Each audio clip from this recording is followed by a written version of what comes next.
Welcome back to the podcast. You're here with me, Alex. I'm joined, as always, by my co-hosts. We've got Loz here. Say hello, Loz. Hello. We've got Dan. Hello, hello. This is the taller of the two Dans. We've got Gareth. Hello. And we have a very special guest with us today. We have Dave Lewis. Hello, Dave. Hey. Thank you for joining us. So, for anyone who's wondering who... I expect almost everyone watching or listening to this podcast knows who you are. But Dave, what's your connection with the Dropverse games? Well, I created them. They're my babies. I didn't do absolutely everything, but I did most of it. Pretty close. Probably fair to say. I think. Yeah. Yeah, absolutely. Yeah, they're definitely my babies. You know, fantastic.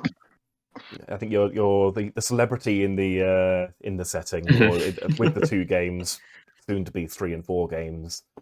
5 if you count Artemis, I suppose. Yeah. So it was we bumped into each other at the Expo, UK Games Expo last weekend before. You know what? It's a blur. I think weekend before. Yeah, weekend before. Yeah. And I very hesitantly said, "Do you want to come on our podcast and talk about about the Dropverse games?" You said yes. Here you are. Yeah. So, what we're going to do? We're going to go through our usual things of what we're working on hobby-wise. Talk a bit about some things we've seen in the community, but then the main topic we obviously want to pick your brains about is Dropzone specifically, because we do have Not the actual logo. Yeah. You confirmed and have gone on record as saying Dropzone 3rd edition is coming at some point soon. Yep. Yeah. Well, I can. Well, we'll talk more about that later, I guess. That's. But yes, I'm allowed to talk about a fair chunk of that. You know, as usual, absolutely everything I say is subject to change anyway, because you know we're still playtesting. Anyway. We will save that for where it's relevant, so I'm not repeating myself. We'll get to that shortly. Yeah. All right. So first thing, just a quick hobby update for where each of us are at with what we're working on. I think in the last podcast I said I was doing the final touches for the America/Japan heavy behemoth, and it is now done. Obviously, you can't see it very well there, but here's a photo of it in its Japan configuration. Had a gander of that in the cabinet yesterday. It's nice, quite large. I don't think you appreciate how large it was, did you, Gareth, until you saw it? It's the heaviest of all of them. I think it's 580 grams, roughly over half a kilo. I think it's the only one to breach half a kilo. Really? It's bloody. I mean, I built it at sort of the maximum extension you can, so it's even taller than most of them, I think. But yeah, it's fully magnetized, and I was saying to Gareth yesterday, if you ever worry that with your hobby or even in your life you're going nowhere, you're spinning your wheels, you're doing pointless things, just remember that someone did non-metallic metal on the inside of the missile pod sections. Nice. And on the underside as well, which you can't see at all on this camera. It's like me painting every single dot on my Shaltari one, which I did do. Yeah, exactly. And I counted them too. I've got them on CAD, so I can. It's a lot. Yeah, I've been through the pain. I felt like I had to, really, having CAD'd it. I was like, you know what? I need to share the pain with people here. You're doing this to every other Shaltari player. You've got to do it to yourself as well. Yeah, exactly. Those Shaltari players had it coming. Well, yeah. Loz's dragon is more ambitious than that, because you haven't got any work in progress, have you, Loz? But I can grab it quickly. Oh, do you want to see it? Go on then. Yeah, I want to see where we got to with the. Have you seen what it's been working on, Dave? I'm not sure if it's come across your radar. I don't think so. No, I haven't seen. Oh wow! Oh yeah, like the artwork. Exactly. That's nice. Yeah. I've managed to double my workload by sticking it on a giant building. Cool, and it's actually a really good way of keeping it rigid. Actually, yeah, it's a lot more stable than I imagine the normal one is. But it's been a lot of fun doing it. And I've halved the number of dots by sticking it to a building, so you can't see them. Yeah, you don't do the underside ones. I like it. Mhm. Yeah, that's one solution. Haven't you immediately Haven't you ruined the bought a solution? second kit to Yeah. extend it? What was that? Haven't you bought a You- second kit so you could extend it? Yes, I did. So a second dragon's going to get stuck to the end of that dragon and coil around the building more. Because I wanted it longer and I wanted to give myself more work. So you I'm end up crazy. you end up with the same number of dots then. So you haven't actually avoided anything at all. Yeah, yes. Yeah, I do. But, Good. you know. But yeah, so America/Japan is all done. Once your behemoth is ready, or Dan, who's also got the PHR heavy, will do a heavy versus heavy battle report at some point, which would be a good time. Gareth, I dug through our Yes. chat to find something from you because you've been busy. But what's going on here? Yes. I believe that will be the last of the Bioficer ships I've got remaining to get up to 1500. I've got grand designs to pick up a battleship, so I haven't got one of those yet. I've got a Sheltari battleship that I need to finish off, which rounds that faction off. And then because 6 factions isn't enough, I'm going to start a second resistance fleet, so I can have a Callum fleet, of course. So the Dreadnought arrived today. Oh, the Nice. Resistance Dreadnought. Yes, lovely kit. So I've got grand designs of a close action broadside Dreadnought, so we'll see how that goes. Don't care if that's I had some fun with that one. Yeah. Yes, it's such a good, fun bit of kit. It's like Lego for Dropzone players. It's brilliant. Dropfleet players, I should say. Yeah, very Yeah, cool. but I like modular stuff, like the space station. Even though it was quite a long time ago now that I sculpted the space station, it's still one of my favourites just because of what you can do with it. So it's just like held any its- possibility. Yeah. Yeah, It's held its ground really well, though. It's still an awesome kit. yeah. I mean, it's there's still nothing else like it out there really. The highly detailed space station Lego, like what's not to like? There's I've seen some crazy stuff that people have made with that kit. It's been good. Yeah. Every time I see it as well, whenever I go to an event or something, every space station I see is different. You'd think that people run out of ideas, but there's always something that's slightly different to the previous one. It's really cool to see. Yeah. Cool. Nice. Dan? What is this? Yeah, so not a vast amount of hobby time recently. I've been reading through the Stormlight archives for the second time, which are some 80 tomes. But I have found a little bit of time to move forward with my PHR heavy dropship conversions. Take my second and third of this design. So yes, I've managed to stick the wings on and shave the wings back so they align nicely and merge with the body. Next step is going to be a whole lot of putty work to try and merge them seamlessly. Yeah, I see exactly what you've done there. That works really well, actually. Yeah, and because it's designed to be a side by side, the models will still conform to it properly. So you should still be able to get 6 things underneath it as originally designed.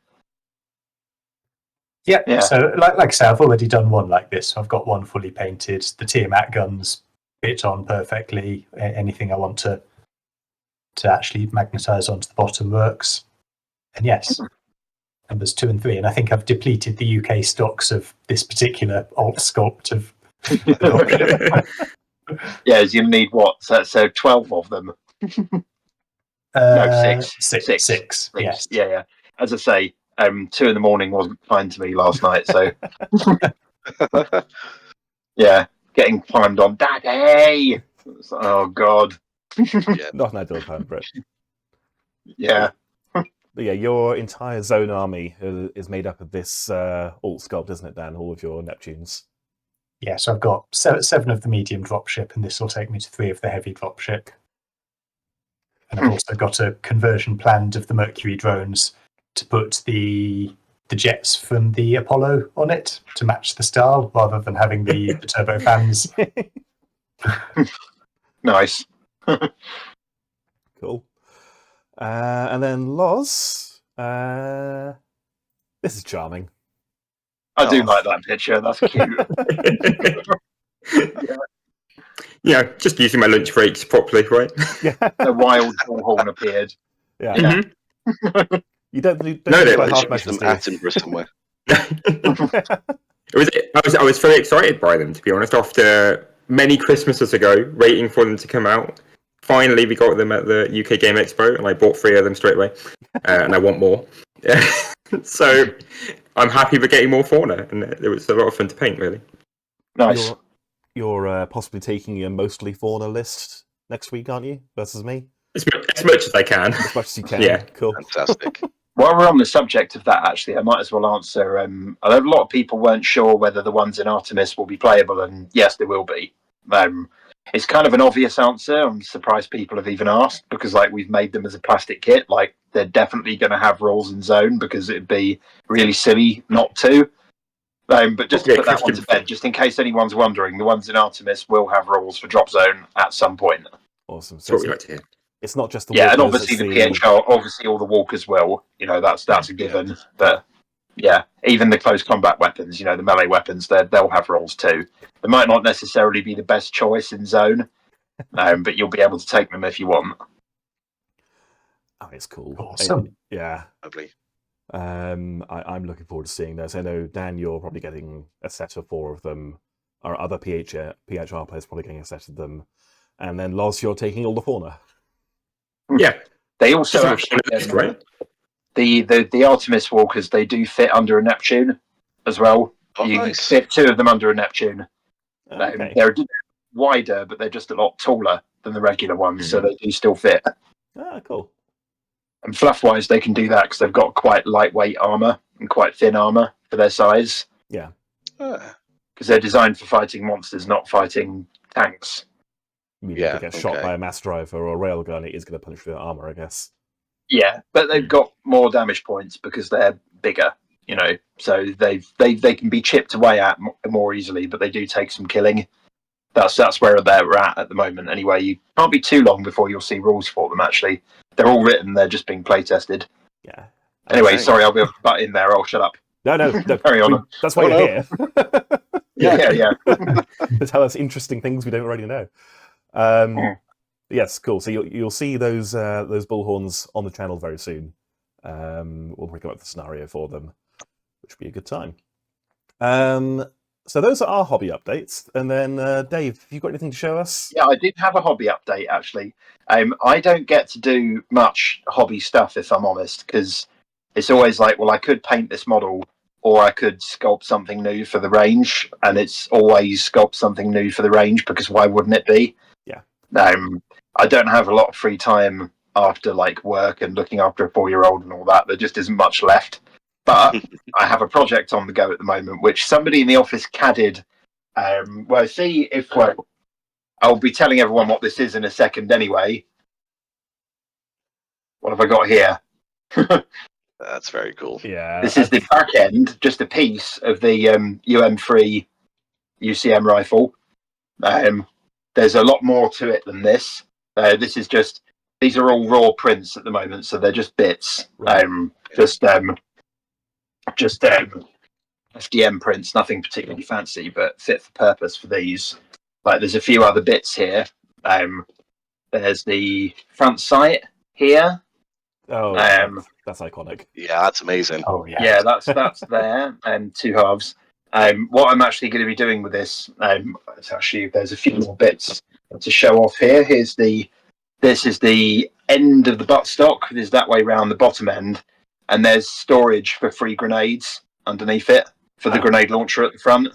That's Okay. like, I'm a bit of a gun guy, not a gun nut, but I know my guns and have used plenty of them, like in America and places like that, for a laugh, really. But the like working out that rifle, like how long it should be, where all the bits would be, where the safety catch, where the charging handle, where's this, where's that.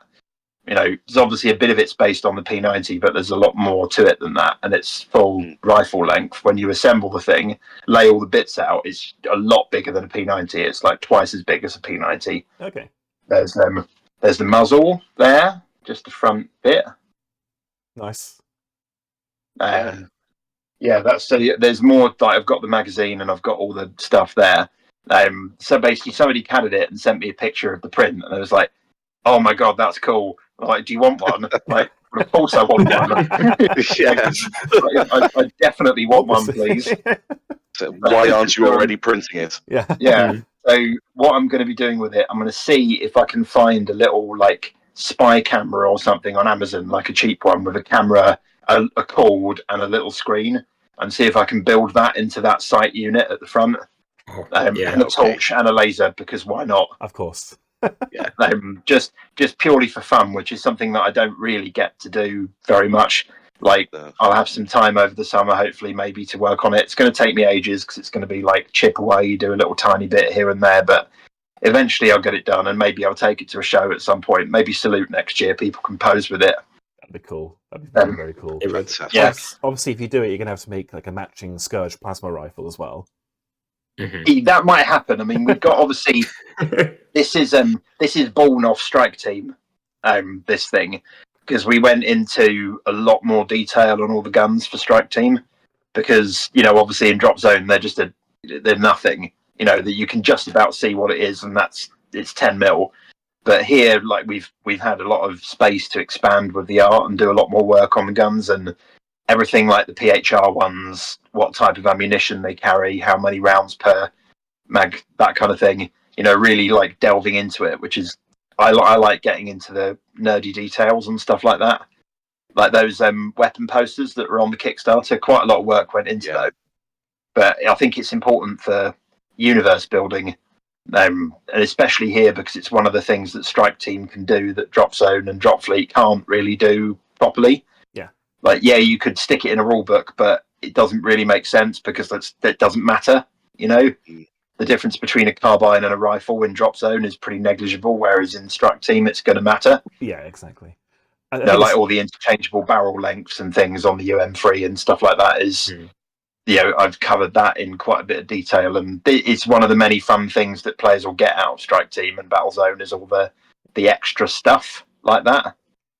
It's always been one of the fun. appeals. I enjoyed it a lot. And it's always been one of the appeals, hasn't it, of the Dropverse. I'm going to keep calling them Dropverse. Sorry, of the Dropverse games is there's that level of authenticity or plausibility that you don't necessarily get in other sci-fi settings. At least for the UCM and Resistance, it's close enough to what we have now to feel believable. Yeah, it's that sort of semi-near future setting that I like, isn't it? I mean, the Shaltari tech is obviously that whole indistinguishable from magic thing, because they're that advanced. But humans, you can understand pretty much most of their kit.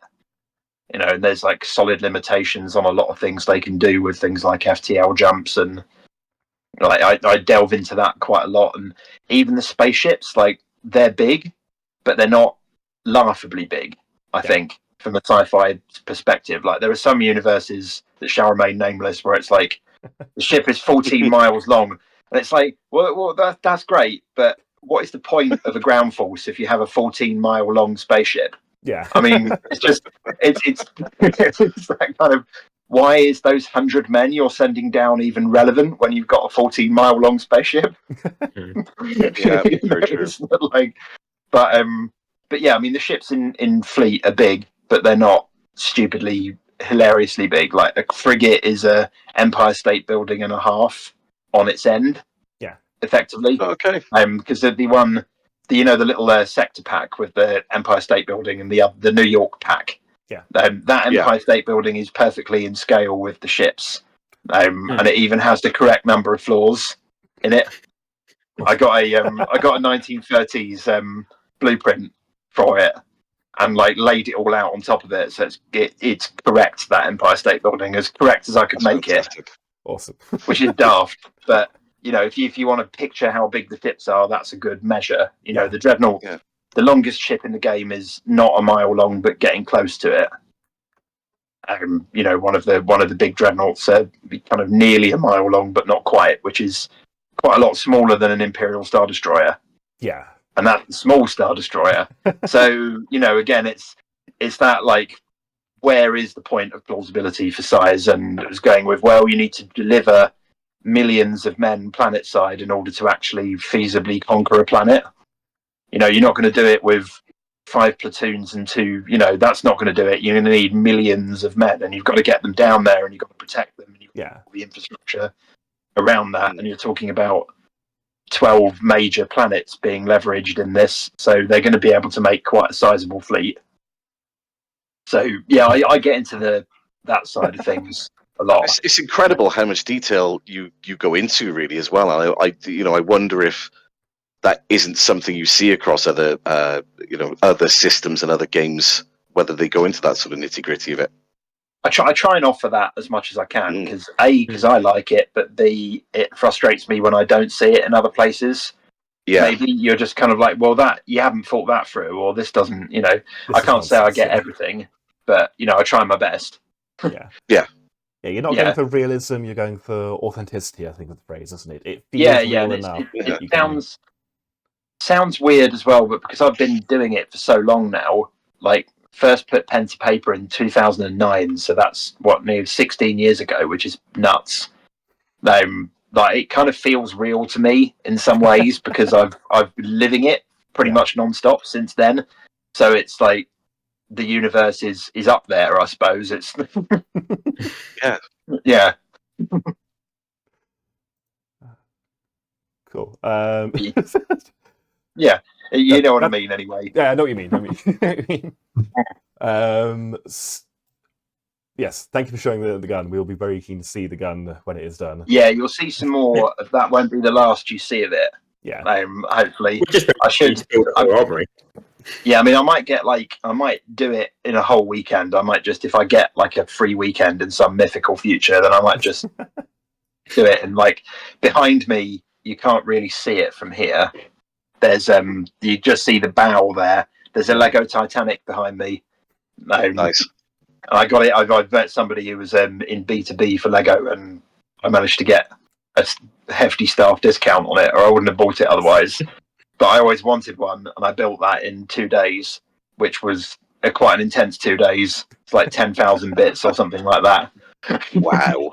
Yeah, I think we that was like hobby projects, haven't we? When it's something grabs you, and then 2 days, a weekend, whatever goes by, and you've painted an entire army or built everything. Or I mean, a friend of mine sent me half a starter box in 2016, and that got out of hand.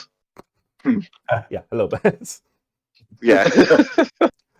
It's terrain for me is where that tends to happen, where usually in the run up to an event I'm running, it'll be we need some more terrain. Fine, I'll get on to do it, and then just over the course of a week blitz several boards worth of terrain.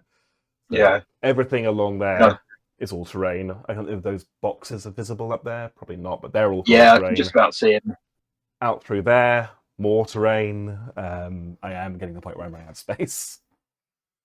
I've got a massive ongoing project that's all those. I don't know if you saw for the Halflings Kickstarter a while ago. I don't know if people know I did them. A load of tanks that were not at all Imperial Guard in any way. We called them like the Lemon Rusk.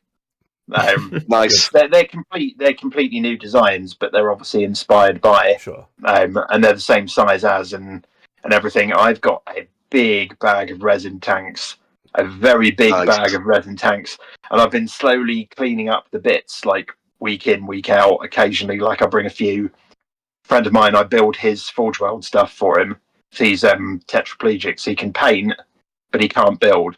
So I build his stuff for him, and sometimes I'll bring like a bag of resin tank bits and clean those up. And eventually, one of these days, I'll finish this massive tank army that I'm building just for the hell of it. Fantastic. Yeah, who knows when? But I had fun doing the project, and it's like I liked them, and I was like, you know what, I kind of want these. But yeah, no, in a decade I'll have it finished. I mean, but buying models and painting models are two completely unrelated hobbies. They've got nothing to do with each other. Mm-hmm. No, nothing at all. Yeah. Completely different. Yeah. Okay, that's the fun things we've been doing. Should we talk about some of the fun things we've seen? Yes, sorry, good point, Dan. Trying back on topic. We do need someone to do this. Yeah, so it is appreciated. Shall I go first? What we've seen? I went to this is kind of what I saw and what I want to shout out. I went to didn't mean to start with that picture. We'll start with that picture. I went to went to a Dropfleet tournament in Warminster on Saturday, which was a lot of fun. It's run by the guys at FactoruM. Really nice little clubhouse, really good atmosphere, really nice venue, fantastic food, which is not really relevant to a tournament per se, but the food was really good. Wasn't there a tomahawk steak on that menu? There was a tomahawk steak. I went with a panini because I needed the mental acuity after lunch. My felt the games clearly, and couldn't manage that on a tomahawk steak. But really nice foods, and again, just a really nice club. I think there were 12 players in total. Nice. Some veterans, some people like me who've only got into it 2nd edition, and some people who were on single-digit games, as is always the way. But I think everyone had fun. Most people got a best sport vote, which is usually the sign that everyone's enjoyed most of their games. Really pretty armies on display as well. And somehow, I don't really know how, but I came first, which is... Ooh. Hey. Yeah. I may have to stop saying I'm not very good at Dropfleet because there's possibly evidence to the contrary. But yeah, really enjoyable. So got the slideshow of the images, and then just a handful. Did you say they've got a whole cabinet of Dropverse stuff as well? They do. Yeah. Dropzone. This should cycle through to it momentarily. He says, hoping that the thing he set up works. Okay, that's a really not very clear picture. But yes, they have a whole cabinet of Dropzone. Nice. Which is always what you like to see. Yeah. And a bunch of them are saying that this is their first Dropfleet event at that club. They've not done any Dropzone events, but they're keen to do so. They might come our way because we're in Bristol, Newport, Cardiff area, and come to the events we're running in Cardiff. These are the guys who are running it. I've unfortunately forgotten all of their names. I'm sorry, guys. But lovely group. Definitely recommended to go to their events. And they're going to run one approximately every 2 months, I think they said. Oh, wow. So I'm gonna Let's try and get a team game against the 4 of them. See if they'd be up for that. Oh, that'd be good, yeah. Yeah.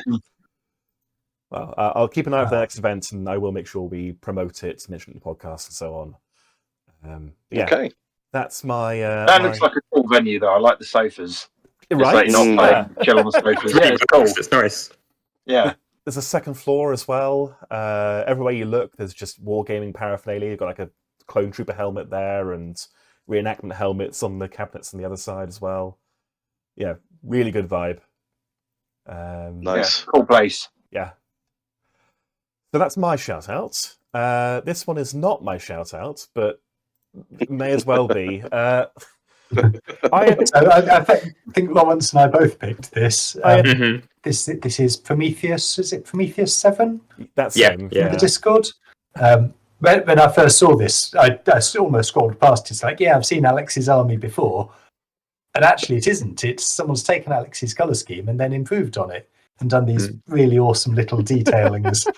Those traffic cones are amazing. Yeah, where did they get the traffic cones? Yeah. The traffic cones, the Jersey barriers, the street lights. Yeah. Yeah, really cool army. Yeah, lovely work. So well done, Prometheus. It's a bit weird seeing something that is very similar to my own colour scheme. But You're just becoming the Ultramarines. Yeah. Oh god. It might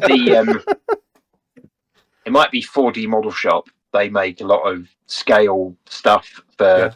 Okay. It's like a lot of the like film industry and stuff gets things from them because they make things in all sorts of weird scales. Like in the original Dropzone book, there's loads of street furniture and like barriers and stuff that are all brass etched and things. That's where I got those from. And the really good trees came from them. The average trees I made and the really good trees came from them. Nice. But, really expensive though. Like it's like a hero tree in the foreground with a lot of rubbish trees behind it. Yeah. Yeah, really nice work, Prometheus. Keep it up. We'll look forward to seeing the rest of your work. And then for a change of pace, we have some grey and red UCM. Some influence the UCM, I think, I'm starting a cult, apparently. Oh, your camera is not happy. Oh, you're back. Good. I'm okay. Okay. Yeah, these were Hellfires, who's bought a massive amount of UCM and is burning through it pretty quickly. And I thought 2 Dominions was a statement. It is a statement. Yeah, it's a statement. Sure. Has he added? Is this the same? Go on. Is this the same guy whose force we saw on the last Yeah, podcast? this is the guy who a week ago we Oh, saw wow. his unpainted army, Yeah. all laid out, or I think primed grey. And, Yeah, I remember seeing that. That's a lot of stuff. Yeah, Yeah. And it's a hell of an army. this is the only photo I grabbed, but he's blitzing through it. He's done the Dominions, he's done a pair of Seraphim, he's done a lot of his armor already. I think he's started on some infantry, maybe. It's an absolute breakneck pace. It's really impressive stuff. Mm. And he has said, despite the fact he lives in the US, he might be coming to our event in October. Get out. That's incredible. At that point, I think we can call this an international tournament, which would be cool. Yeah. Nice. But yeah, lovely work, Hellfire. Looking forward to seeing more. We'll probably do this every week, or every episode we'll have an update from you, I expect, at the pace you're going. No pressure. That was that. And then Gareth, speaking of large collections, you said this is some chap's starter fleet you came across? Yeah. It was a starter fleet. I did recommend that he was missing a few ships. That's the scale of the space station at the back. That space station reminds me of, I think, in the original launch of DFC, there was a space station that used all the components. Yes, yeah, I built that. Yeah, it looks very similar to it. I wonder if it's been done in homage to that. Yeah, it might be. It does look like the whole kit, 'cause that makes the Dreadnought look small, doesn't it? Yeah. Yeah. Yeah.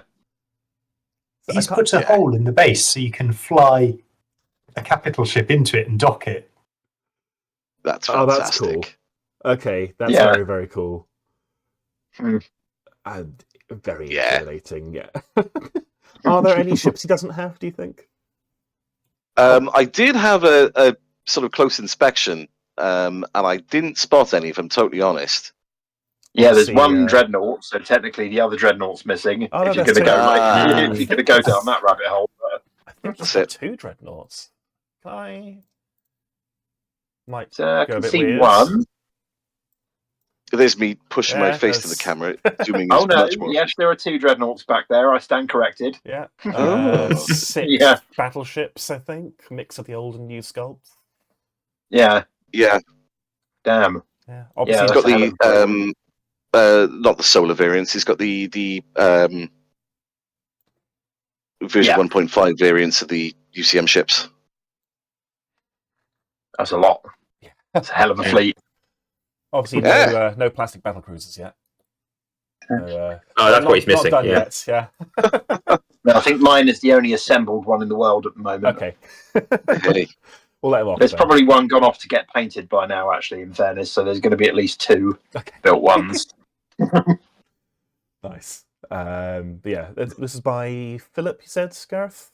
Philip Gregory? Philip, yes, yeah, he was on the Facebook community page. Awesome. Yeah, lovely work, Philip. We will look forward to seeing you finish your fleet when the battle cruisers come out. Yeah. Cool. Dave, you got anyone you want to shout out? Anyone you've seen recently doing impressive stuff? haven't seen much. If I'm honest, I haven't seen much at all. I mean, I kind of lock myself away a little bit from community stuff, apart from this kind of thing, because if I did, then I would just go down rabbit holes and I wouldn't get anything done. Fair. Sounds bad, but it's just how it is. Yeah, makes sense. I like seeing stuff at tournaments. Really, that's like that Dropfleet one. That was really good. The Firestorm one, like seeing all those fleets laid out, was awesome.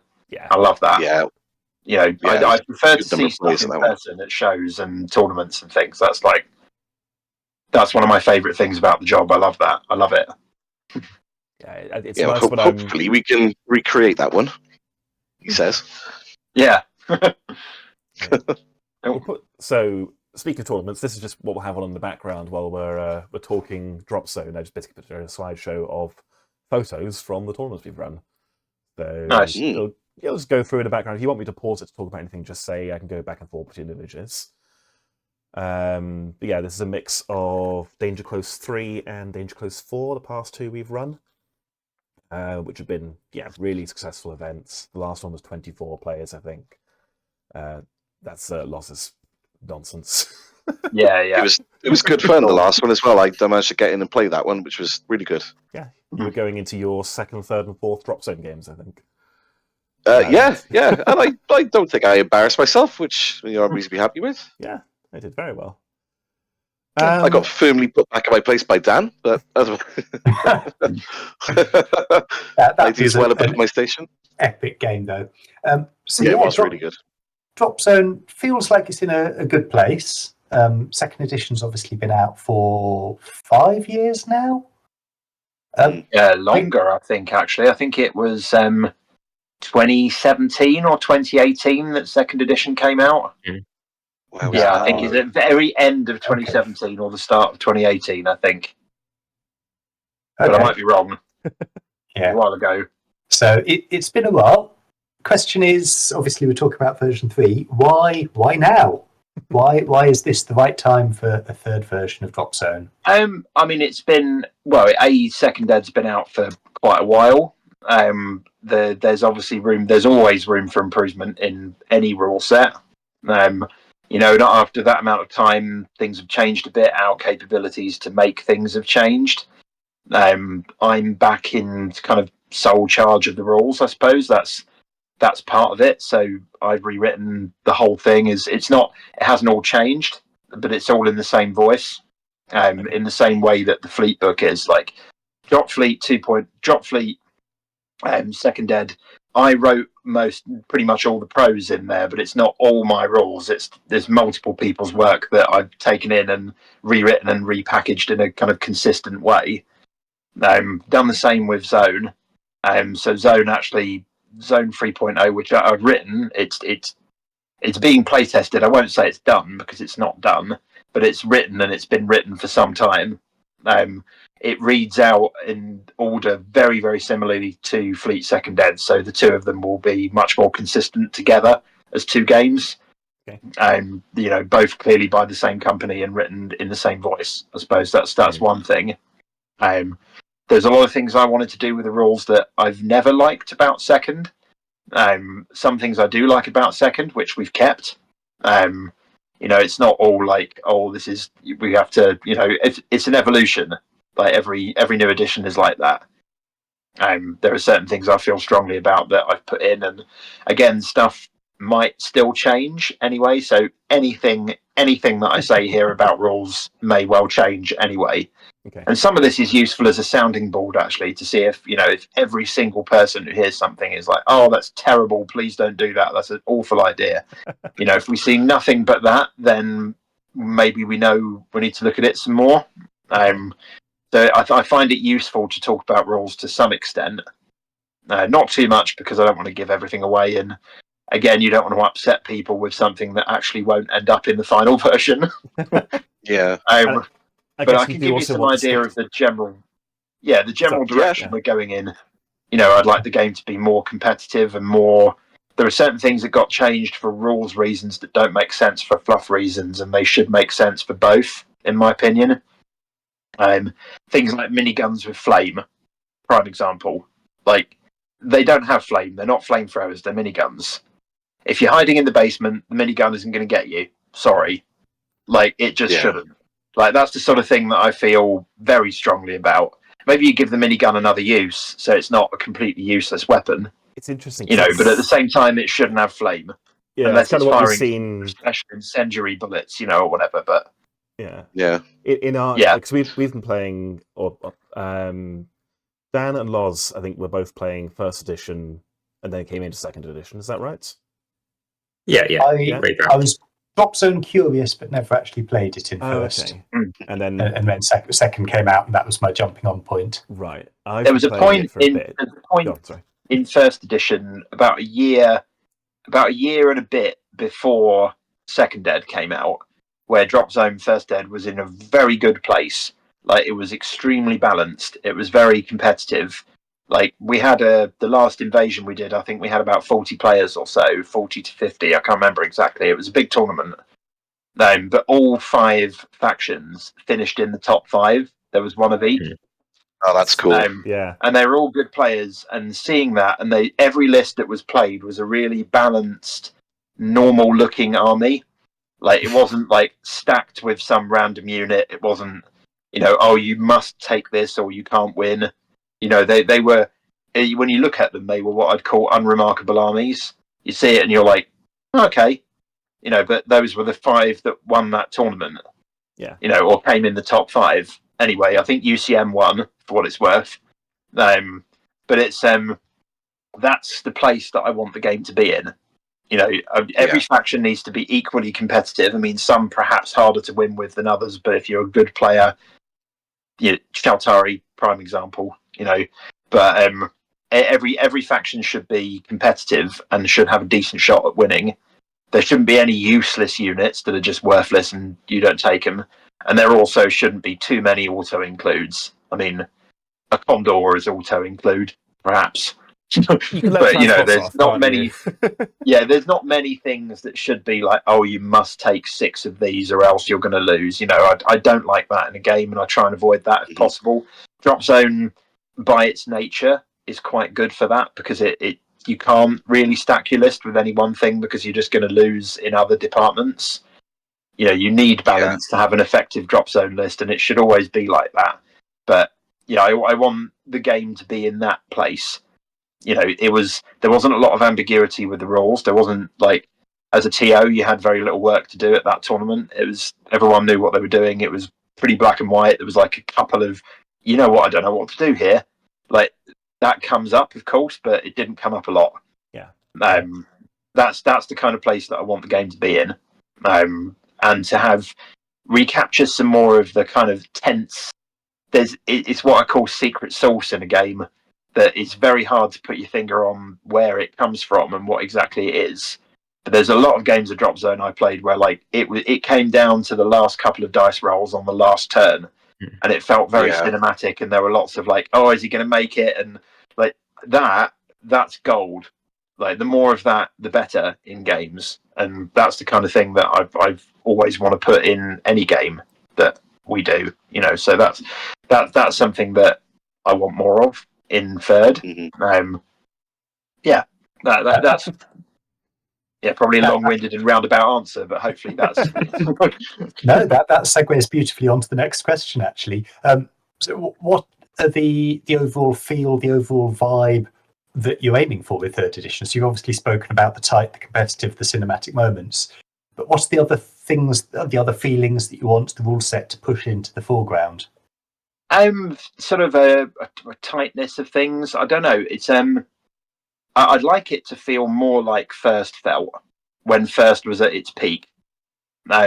There's certain things, like I'll pick this out as a random example of rules that, if you're like, when second was done, second edition was the product of partly Hawk, was working on a second edition when TT came in. Okay. And then it was a case of, okay, well, we've got this, but we've got our own ideas and we're new here. So let's have a blank page approach. And a lot of things, there were very different people back then as well. So TT Combat, I would say, is a completely different company now to what it was in 2017. I mean, you'd expect that 7 years ago. Yeah. A lot's changed since then. So what we are now is not what we were then at all. But so it is. But there was a lot of things that were done without really knowing the game all that well, frankly. And there were sort of things that a gamer looks at it and goes, "Oh, why can't you do this?" So an example I'll pick out is transports being attached to the things they carry. So that was a major difference between First Ed and Second Ed. And as a gamer who's new to the game, you've never seen it before, there's a squad of Free Sabres with this Condor and there's another squad of Free Sabres with this Condor. Logically speaking, you should be able to just swap them over as when, whatever, That's what the gamer in you wants to do. The reason why that's bad, there's 2 reasons why that's bad. One is that you end up with the Scourge Plasma Hose transport pool, which is an egregious example of it, but it happens all over the place, where it's like, here I go with my 10 Marauders, and I'm just going to dump them right in front of your stuff. That feels very wrong on so many levels. Like, they're transports, they're not... Gareth was on the receiving end of that yesterday, weren't you? Yeah, I so was. they're Yeah. transports. They're not in a military setting. You don't park 10 Chinooks in front of the enemy base and start shooting because you don't care if only 2 of the Chinooks survive. You just don't do that. Yeah. The Chinook is valuable because it carries things, not because it's got a little gun on the side. And they also, in that situation, you don't have to care which Marauder lives or dies. As long as you've got a couple left at the end to extract stuff, you can be pretty flippant with them. And that feels really wrong to me. Like, that's something that I've never liked about Second. So one thing again, subject to change. One thing that they're going to have to drag me kicking and screaming if this doesn't happen is things will be attached to transports.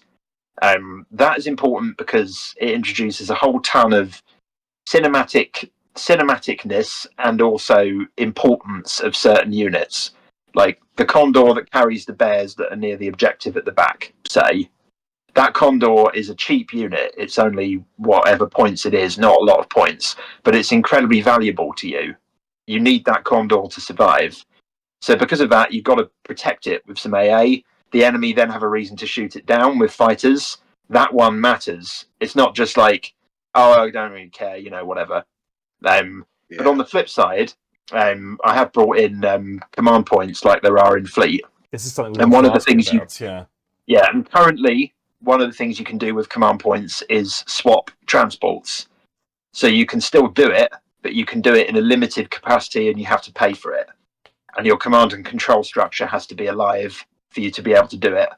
And you can't just have a pool of 15 of them that just fly around as like some kind of weird marauding mob.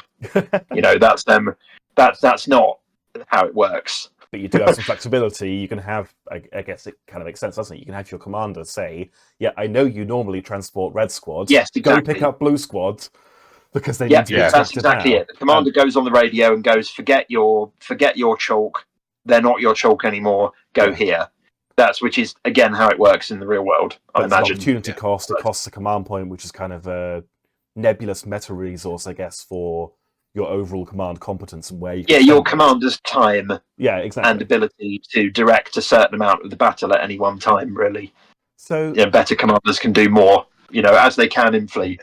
So if there's more to command in Zone than there is in Fleet, actually. I mean, Dan, are you able to tell us? Yeah, are you happy to go into specifics at this point? I can go into some specifics, yeah. Hey. So can you tell us then, because we had our last podcast, we then obviously shared that with the Dropzone community, and there was a lot of, the transport change was controversial, let's go with that. Because obviously some people have the only played transport change edition. Absolutely will be. I've been through this a lot, and there's really good arguments on both sides. There really are. What we've got here is a meet in the middle, which I feel is realistic, keeps the good bits, but doesn't make it impossible for you to swap over. So can you tell us a bit about how, say, commanders, command point, and I think command cards are staying? Is that right? Yes, and in fact, we did more with command cards in this edition than we were in previous editions. So can you sort of give us walk us through how those three mechanics interact? So command value. Yeah, so you've got a 44 card standard command deck that every faction has access to.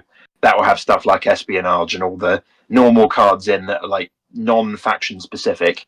Yeah. And then you get another faction specific deck. And then you basically mash those two together and build a 44 card game deck that you play with. If you're new to the game, as before, if you've never played before, you don't need to use command cards at all. You can just leave them out. And then when you're learning, when you're just starting out, you can just play with the core deck. You don't need your faction deck to play. Sure. Obviously, it's fairer if your opponent only has a core deck as well. If you, again, when you're learning, but a proper tournament deck, you'd be building your deck from these two. Any combination therein, you can't have two faction decks and combine those. It's one of each. But say if you built a Scourge list that has loads of skimmers in, then you'll keep your skimmer cards and you might take out your walker cards. Sure. Ones that are not relevant to you, you can choose to leave them out. That's also lets us do some really fun stuff like doing tournament-specific cards and stuff like that. Like if we're doing a special event, every player might get access to, I don't know, 1 or 2 special cards that you can only use for that tournament. Okay. And you just add it to your deck. We can have campaign-based cards. We can do loads with that. and that really opens up the command card deck for some fun stuff, which is cool. Future-proofing design space in there. Yeah, exactly. In gameplay wise, they'll work pretty much as they do now. You play them within a radius of your commander or global, depending on what it is. The way they work hasn't really changed much. Some of them cost command points to play. Right. Okay. Or you can pay command points to buff their effect. Ooh, that's nice. Okay. Right. That's cool. So that mechanic, having command points and cards, lets us do these things in a more nuanced way, which is nice. Sure. Obviously, even if you've got only one, a level 1 commander because everyone else is dead, you might draw one good card, and that's nice for you, but you're not going to have enough command points to buff it to the super version of it. Sure. Okay. And otherwise, your commander has a level just like they do in Dropzone, just like they do in Fleet, and that generates a certain number of command points each turn that you can use. Say exactly the same mechanic as Fleet.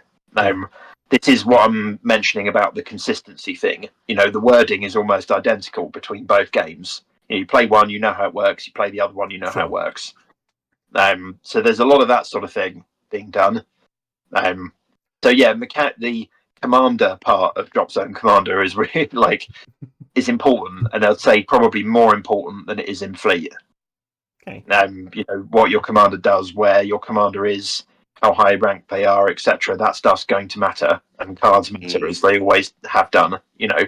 So that's not changed. It's just got better. I think there's much more we can do with it now, which is fun. So they're not all written yet. The command cards, still work in progress there, but they're on the way. To recall something you've mentioned in interviews bygone, you mentioned doing sub-factions before. Is that something you may consider with the deck system where you can build absolutely. Yeah, definitely. Yeah. That's sub-factions, I've mentioned it before, it's something I'd love to do. It's on the cards as something we frankly will do at some point. Yes. Awesome. I don't know when. Obviously, some of them are obvious. Callium, for one, they'll at some point have their own faction deck, probably, or some special cards that they use. I don't know exactly how we'll do it and how far down that rabbit hole will go. But it's definitely something that's going to be happening at some point because it's more flavour and more nuance to the game, which is good. Yeah. I suppose you want to tread very carefully. Scourge simulated PHR in there as well, maybe? Yeah, well, there's post-Schism. There's at least 2 sides to the PHR now. Yeah. So there's a few other places where you can see that kind of thing going on. Obviously, Resistance has always had the Allied and Feral thing going on, which is not currently in second, I believe, but it's the sort of thing that... Yeah, it's not. There's you build your list, and clearly what you've got on your list that defines it, I guess. So if you have Berserkers, it's a Feral list, maybe. Yeah, there's a few... you have to tread carefully with these things because you don't want, say... If you want to play Resistance competitively, you must play Callium. Sure. I don't want that. So they've all got to be playably competitive, but not broken, which is kind of hard to do, but that's, we can do it. Yeah. That's on the list of things we've got to do, You're still going to get players who just want to shove bombs in a bus and go for it, though. So. Oh, yeah. I mean, I would say that the sub-faction thing, they won't be there at launch. Because we've got enough to be getting on with at the moment, but it will be happening at some point. So just a bit like if you're a Space Marine player, you can play Blood Angels as a normal Marine army if you want, and then when the rules come out, you can use them with the rules. That's where we're at the moment. I think that's called heresy, but yeah, I know. Yeah, but you know what I mean. Yeah. Okay, so it sounds like you're focusing on the drop. You're focusing on the commander. I can see what you're doing here. What about some of the other things that are really almost not iconic, but almost quite unique to the Dropzone game? Things like the destructible scenery. Where do you see demo fitting in? Oh, so all that stuff stays very much because that is obviously anything that you'd regard as core Dropzone is absolutely staying. I've done a lot of work on scenery, actually, a lot of work. They're all called zones now, appropriately enough, just like drop sites are in Fleet. Sure. And they work the same way. And zones include things like forests and ruins and other stuff as well now, beyond just buildings. So the scope to take it out into the countryside. Yeah, potentially. I mean, you still need a lot of line of sight blocking stuff, and the rules are a little bit different because you don't quite use true line of sight with trees. The way they currently work, and again, all of this stuff is up for changes. A forest has a base of a shape, and you're drawing line of sight through that shape rather than worrying about the individual bits of foliage on that tree, because although that's kind of real line of sight, it gets a bit silly. Yeah. It's like, can I shoot through that leaf? Can I not shoot through that leaf? It's also a real pain it model, just isn't it? it becomes really So now you can shoot for a certain amount of inches of base of forest. You can shoot through a couple of inches of it with no penalty, I think, and then a certain amount with some penalty, and then after that it blocks line of sight. Okay. And you can garrison them, you can fight inside them, just like buildings currently. So they all behave in the same way. You've got a lot of other things going on too, like there's features like they are in Fleet, which we've got some that are already on the board in Fleet, and the deployable features are going to become a thing with the battle cruisers soon. So that kind of mechanic, I don't know how much dropping of features there will be in Dropzone. There will be, I imagine, some of that, but the miniatures will be physically quite a lot larger than the Fleet ones. If you think about a gun emplacement in Dropzone, it has to be a pretty sizable thing for it to matter. Yeah. Because it's all in like 1-to-1. So for it to be a relevant gun, it's going to have to be quite large. So it's going to be a Condor or something dropping it, But there'll be a lot of them will be scenario based. This building has a quad AA gun on the roof. This building has a laser on the roof. This building has a comms tower on the roof. And the comms tower does something. And if you garrison the building, you can use that to shoot stuff or boost your command radius or whatever else it might do. Yeah. So there's more things. Yeah, sorry, go on. I was just trying to time it with the photo that was up. There were two buildings with an obvious landing pad on the roof. Yeah, this kind of thing. I mean, there's a big bottomless pit of things we can do, but previously the rules didn't really exist for them, and now they do. So there's a lot more you can do with building, with scenery, in zones. I'll call them zones because that's what they're called. Suitably enough, really. CQB. I've finally, I think, crossing both my fingers, cracked CQB, which has taken me a bloody long time to do, because in first edition, for those of you who aren't familiar, CQB was, I would describe it as very realistic. It would pan out as it should do, but it would be bloody confusing and take forever to resolve and take forever to work out. And when you're reading the rule book for the first time and you go, oh, that makes sense. Oh, that makes sense. And then you turn to the CQB page and there's a whole page of diagram of like, shit, what do I do with this? So it's not like that. Good. In third. But second, I mean, there was a period in second edition where it was actually a disadvantage to be in a building first, which is ridiculous. Like, that's the exact opposite of how the real world works. If there's in an army, the most dangerous thing you can do is going to a building that's occupied by somebody else already. That is a good way to die in urban warfare. So, like, this is still relevant. Being in a building is a good thing. First is a good thing in third edition, as it should be. But once you've broken the ambush, it then becomes even. Like, that advantage is only there for you springing the ambush, and then after that, you're fat in the basement. That. I guess you're then on even footing once you've established a beachhead. You've got in through the front door, and the guys who are left alive are now, same position as the other guys. Yeah, you're scrapping at that point. Yeah. So it triggers once per building It triggers once per building per round. Okay. Only. It's triggered currently by spending an entire turn inside the building. Anyone, the occupier or defender. So if you have an infantry base, you activate the infantry are inside the building at the beginning of their activation. They complete their activation inside the building, then a CQB happens.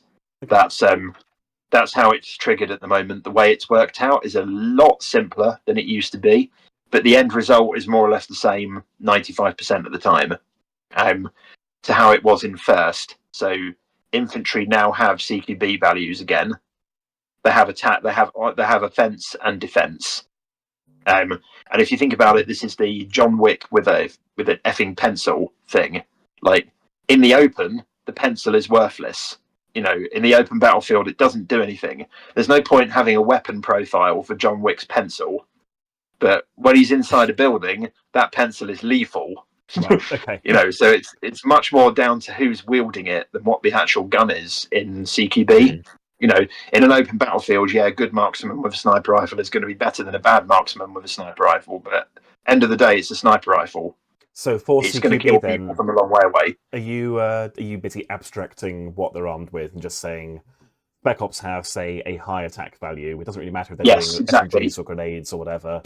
Okay. Yeah, both those values are an amalgam of their ability to fight and defend themselves in close combat. So something like hazard suits are going to have quite a good defense because they've got good armor. You know, they take some killing, but their offense is going to be quite poor because they're slow, they're lumbering. The big railgun is not actually that useful in CQB. Yeah. You know, you maybe just hit them with the barrel half the time. You know, but something like a Spec Ops team with pistols and silencers might actually be more effective. Yeah. You know, again, than a squad of regular Joes with machine guns. That's what it's there to replicate. But it does it in a simple way in that you roll together that unit's capabilities into two statistics, and then you end up with a certain number of dice. You roll the dice. There's still it's the game's biggest pool of dice moment. Yeah. CQB, which I think matters. Like weirdly, it's nice to roll a lot of dice, and especially in CQB because there's a lot of killing. Yeah. There's a lot of killing going on. There's a lot of people fighting. It's violent. You know, you don't want to roll just one or two dice to resolve it. It feels very anticlimactic. You know, you're still doing damage to a squad with 5 damage points, so you still have to have the dice to chip away at those damage points. Yeah. So it's, you know, but I'm really happy with CQB as it is in third now, and it's taken me a long time to get to this point. We've been through so many different versions, like Hawk's second edition. This is better than that. Hawk's first edition, as I say, was on paper great, in reality not great at all. Yeah. But it was, people liked the realism, but not the faff of it. Second has its merits because you've got the weapon profile but I never liked that because again it doesn't reflect the skill of the wielder very much. You know, and the difference between using it indoors and using it outdoors. That's that kind of thing. That squad that's armed only with, I don't know, long range grenade launchers is not going to be great in CQB because you can't use them indoors because you just blow your own brains out through your ears. Yeah, the Simon's Magnums being Energy 5 always struck me as like it's more powerful than a full-sized UCM Gatling gun. Yeah. Yeah. You can see what there's a lot of do, that but the way it works out's a bit weird, isn't it? In second Yeah, edition. things were changed for the sake of the rules, but in a way that they didn't make sense in the real world. That's the kind of stuff that I want to get rid of entirely. Anything that's like, well, I can see why you've done that for the numbers, but it doesn't feel right. Yeah. That's the sort of stuff that I'm keen to squish as much as possible. The one that always tickled me was UCM Legionnaires currently have, obviously they have 4 assault rifles and a rocket launcher per base. But they use assault rifles in CQB and they've got reduced. So if all 4 of the normal guys die and it's just the guy with the rocket launcher left, he is literally unarmed in CQB.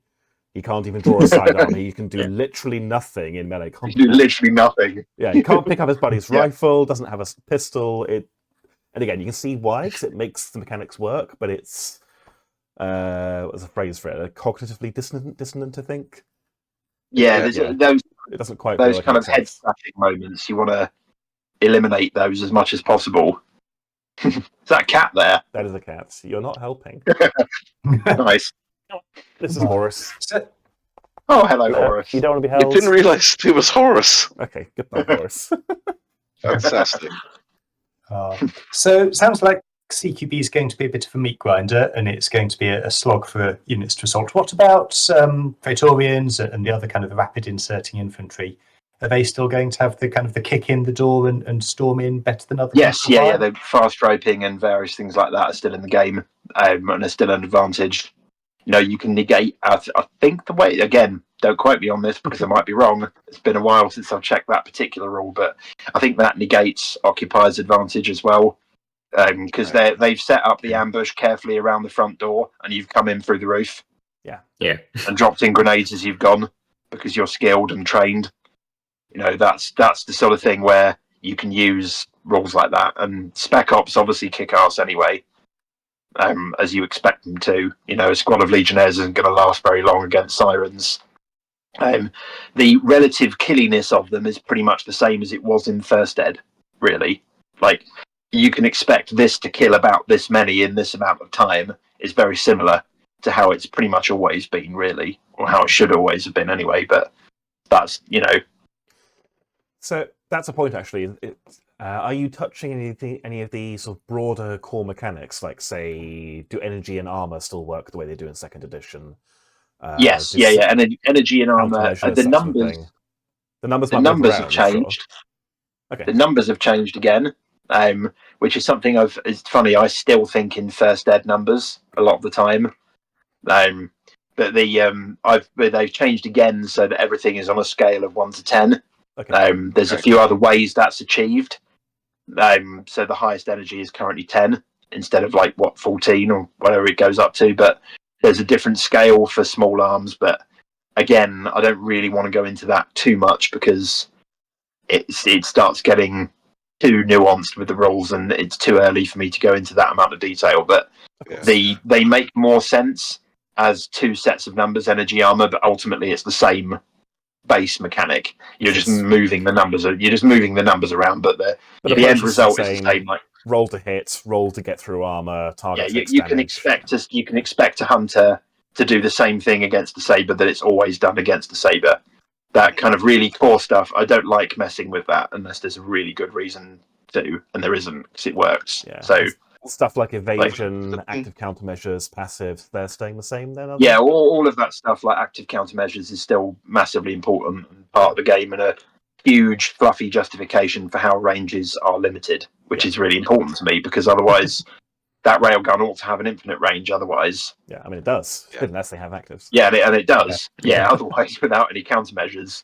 Yeah, exactly. So that stuff is all staying. Any of the things that. Yeah, the amount of things your transports can do, more or less similar. Some it's changed a little bit, but not a ton. It will still very much feel like Dropzone. Like I've not rewritten the rule book literally from that standpoint. It's still Dropzone. It's I don't know whether we're overstepping what we can and can't discuss, but you're looking to split saves like you've done in Dropfleet, so you'd have energy and kinetic. Not currently. Okay. Not currently. That's a fleet thing. For now.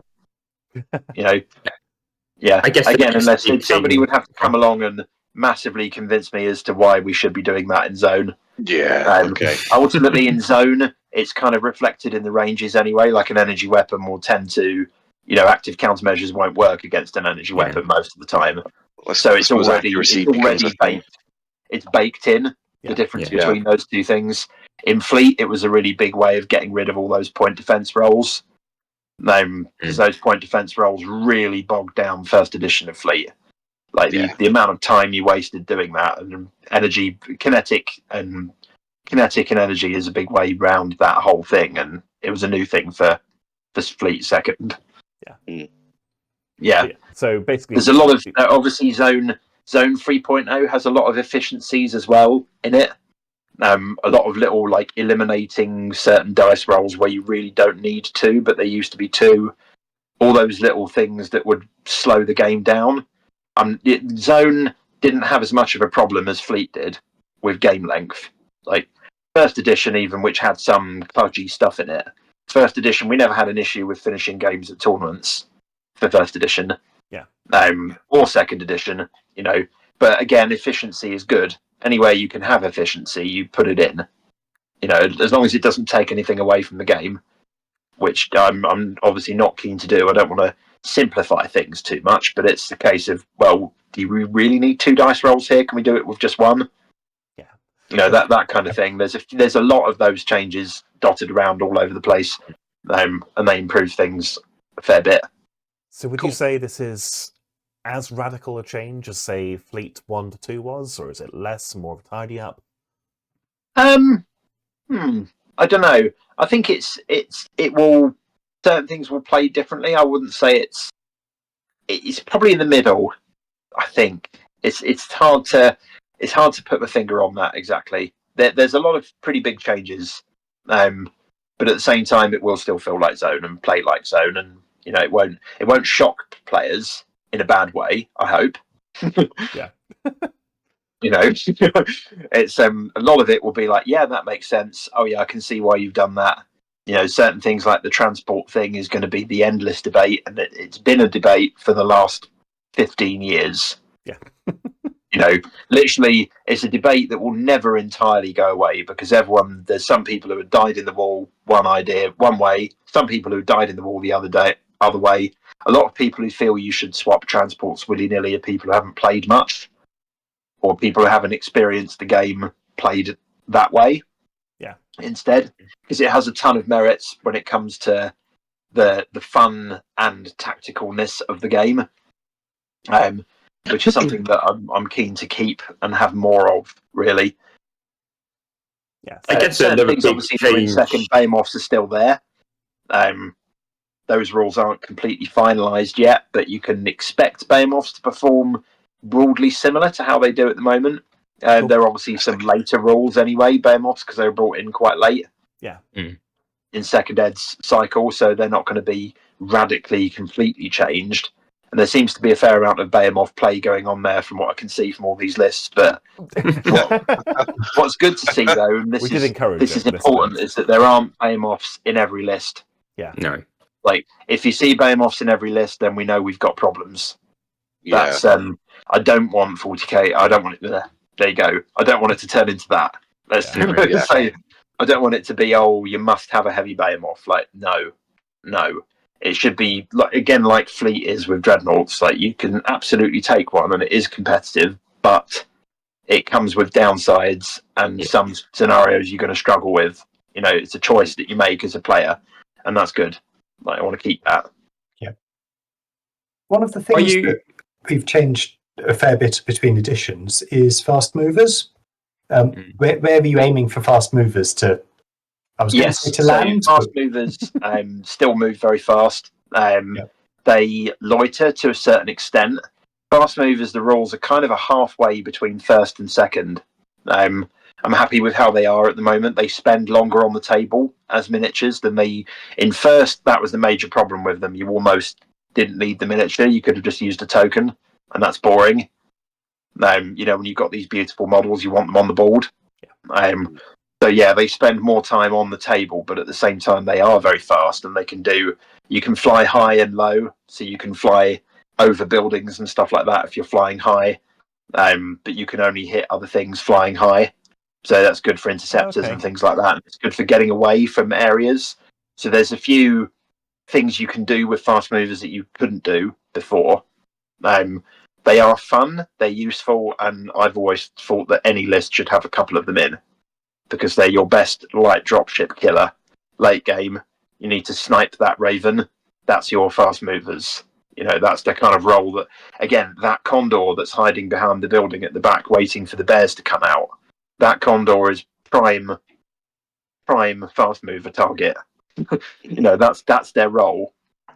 So one thing that you mentioned, and I hopefully accurately quoted you on in the last podcast, was that battle groups are going away, and instead you're activating essentially by transport and what's in that transport. Is that correct?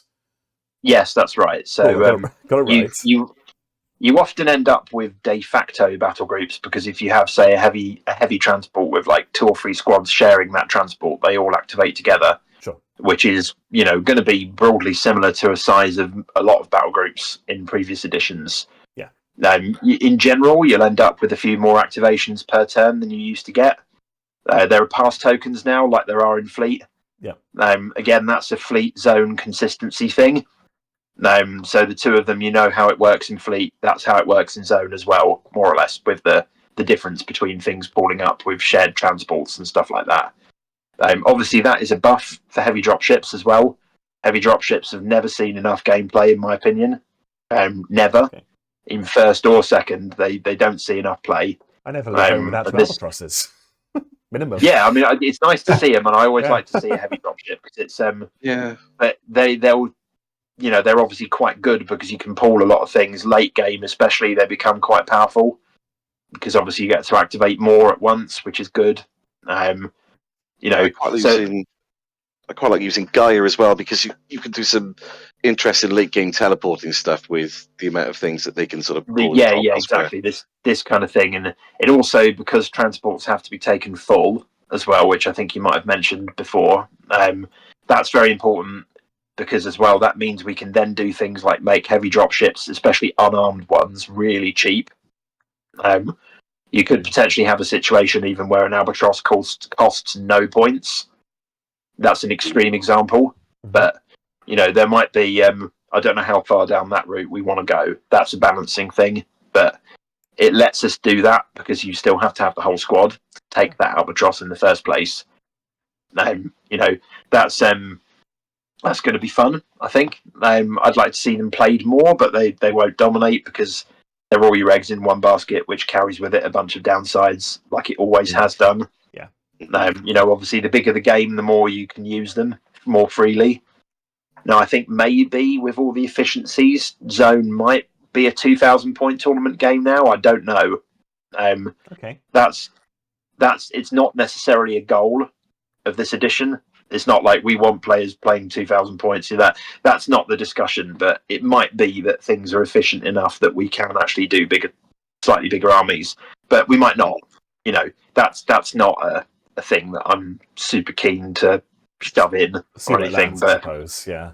you see where it lands. Yeah, we might feel that these games are really comfortable. We've got loads of extra time. Like, would 500 points make a big difference? Yeah. Or 250 even. You want to fill out a game length, however it works.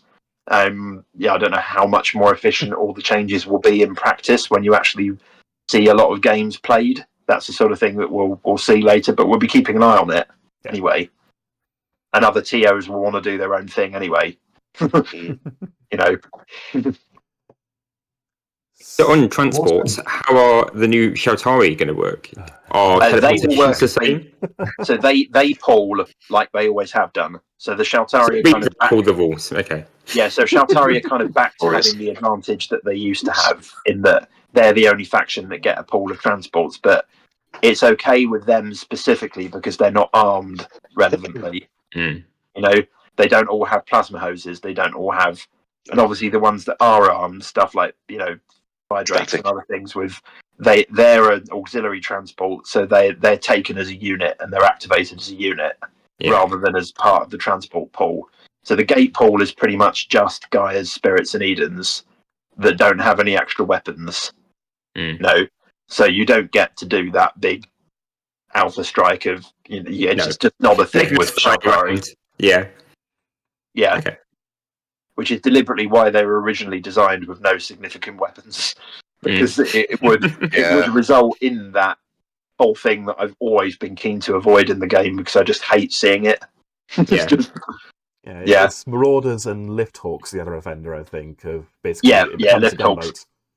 Yeah. It's also become more of a thing as we've introduced more like different transports. Like there's other sculpts for the plastics. Lets us do more things with this too.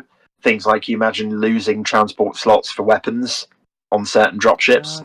So you'll have a lower capacity, but the Njord is a good example of one we did a while ago. But there's more stuff like that we can do. Dropships with more guns, but they don't. The pull thing is no longer an issue, so we can do more of that, which is good. That's a side byproduct of doing it this way, but a nice byproduct. Yeah. Great timing. I'm aware we've spent quite a lot of time looking at the rules side of things, but you've just mentioned the other massive news that dropped at UK Games Expo: plastics. Yeah. Yes. So what I've said I'm allowed to say this now, which is great, in that Zone is getting the same treatment that Fleet has just had. So I'm resculpting the entire range for plastic right now. A significant chunk of it is already done. Some of it is hopefully being tooled as we speak. It's on the way. Oh wow! Okay. it won't necessarily be. It's not going to include behemoths. That's pretty clear, I think, for most people. Like we'd have to. Some of them would need like 5 sprues, and that's ridiculous. You know, like so. Certain units won't be plastic. You know, some of them might not be in the initial wave of releases. Big stuff like, I don't know, the Phoenix, for example, because that's probably a 2 sprue kit, maybe 1 with some redesigns. But you know, it's those sort of units where we're not going to be selling huge numbers of them. Yeah, and I'd rather make other things with the available sprues, if you know what I mean. But the vast majority of the range will be plastic. Awesome. With new options, of course, just like Fleet. So if you've been seeing what's been going on with Fleet, that's exactly what you can expect for Zone. You know, some major resculpting, some very minor resculpting, depending on whether I and other people like the model, frankly. Some of them are going to completely change, and some of them won't change at all, you know, or at least very minimally. There'll be a few small alterations. Like if you want to see what the new Sabre looks like, that's the one on Battlezone. I was about to say. So you'll notice that the Battlezone Sabre has a bigger armor cowling on the railgun. It just looks a bit more modernized than the original Sabre. So that's based on the Dropzone sculpt, which already existed before I even did the Battlezone version. Because I've been doing this for a while now. It's been yeah, because obviously plastics have a lead time, so we run ahead of ourselves. So these battle cruisers, I CAD'd those months ago, you know, and we're just getting the tools for those now. That's just how it works with plastic. It's a very, very labour-intensive process to make the tools. Yeah. You know, but they're on the way, and I've just finished the Bioficers as well. Ask that question. Today, I finished the Bioficers for Zone. They're not entirely done because a lot of the biologicals still need work, but my part in them is done now, which is good, which feels good. I'm really happy with the result, and I hope people will enjoy them. I think the Bioficers in Zone will be more characterful than they are in Fleet. The whole thing that makes the Bioficers what they are. You'll see much more of that in Zone than you can in Fleet because it's spaceships, obviously. There's no real bio bit, is there? The bio bit is going to be it's a significant part of how they play in Zone, and is not really that significant in Fleet. It's just how it pans out that Fleet came first because that was the game that was getting reworked first, you know. And the ships turn up before the ground stuff. Yeah, makes sense. I remember seeing the initial sort of artwork for, is it the hand? Yes, the hand. Like, I love that. And that wasn't what I was expecting, and it's fantastic. I love it. All of this stuff is like, some of them are pure nightmare fuel. Yeah. And that's like, because they have no restrictions. Like these things that they build, they don't have to be able to breed. They don't have to be able to eat. They don't have to be able to do anything except do whatever there is that they're built to do. You know, flying ones can have no legs because they don't need to land. There's all sorts of like, or if they do, they can just perch on somewhere. They don't have to sleep. So none of these biological imperatives that real life forms have, they don't have to worry about any of that. And they build a lot of them to deliberately terrify their opponents because they're the Bioficers, and that's the kind of thing they enjoy doing. Fantastic. Look forward to that. So there's some really great concept art that I art direct that, but I don't do it. Okay. And there's some really great stuff that's been done that is not my work, and I'm happy to say that it's great because I didn't do it. You know, I feel much more comfortable saying other people's stuff is great. But there's some really cool. You're going to like it, and obviously the Strike Team and Battlezone stuff gives you a good idea of the direction we're going in. Anyway, that's with them. Have you designed? Sorry, go on. Okay, that's one thing I wanted to ask. Actually, obviously we've seen with the Strike Team Kickstarter loads of new redesigns, but also just outright new infantry, or things like, say, hazard suits with miniguns or hazard suits with rocket launchers on their backs. We're going to see that translated back up to Dropzone? A good amount of it, yeah. Not necessarily all of it, but a good amount of it. Cool. You'll get, obviously, in Zone, you won't generally get nuance in that you won't have like a mixed squad. Mixed weapons, because that doesn't really work in Zone. You know, they've either all got miniguns or they've all got railguns. You know, and some of them are obviously going to be Strike Team only. Slash Battlezone only. But some of them will definitely port over to Dropzone. All the infantry are being resculpted, all of them. every single piece of infantry. The original plastic infantry were actually padded by a what I would call an industrial molding company who did the molds at the time. They weren't infantry sculptors, but at the time I was the only. Yeah, at the time I was the only sculptor we had, and I'm obviously a vehicles and spaceships guy, and I don't have the software to do infantry properly, and I don't know that. That's not my field. But we obviously do have a whole ton of really talented infantry sculptors now. So that's not an issue for TT Combat anymore. So you can expect the new infantry to be bucket loads better than the old ones. Nice. And obviously in plastic as planned, like everything else. They're going to be really cool. So I'm particularly looking forward to the infantry because they've been an issue for a long time, and to be able to take care of that is going to be nice. Yeah, absolutely. So, it's very much the case at the moment, isn't it, that for dedicated players like us, we're often just watching eBay for things like, say, metal or resin infantry to come up with things like Legionnaires, just because of plastic models. Yeah, they're not great. Hard to love. Hard to love. Yeah, that's a very funny, the original diplomatic way of putting the it. metal ones. The metal ones, and some of especially the Legionnaires, they were hand sculpts. I sculpted those in 1-to-1 with a wireframe. I had a wireframe inside each one in 1-to-1 with green stuff. That's.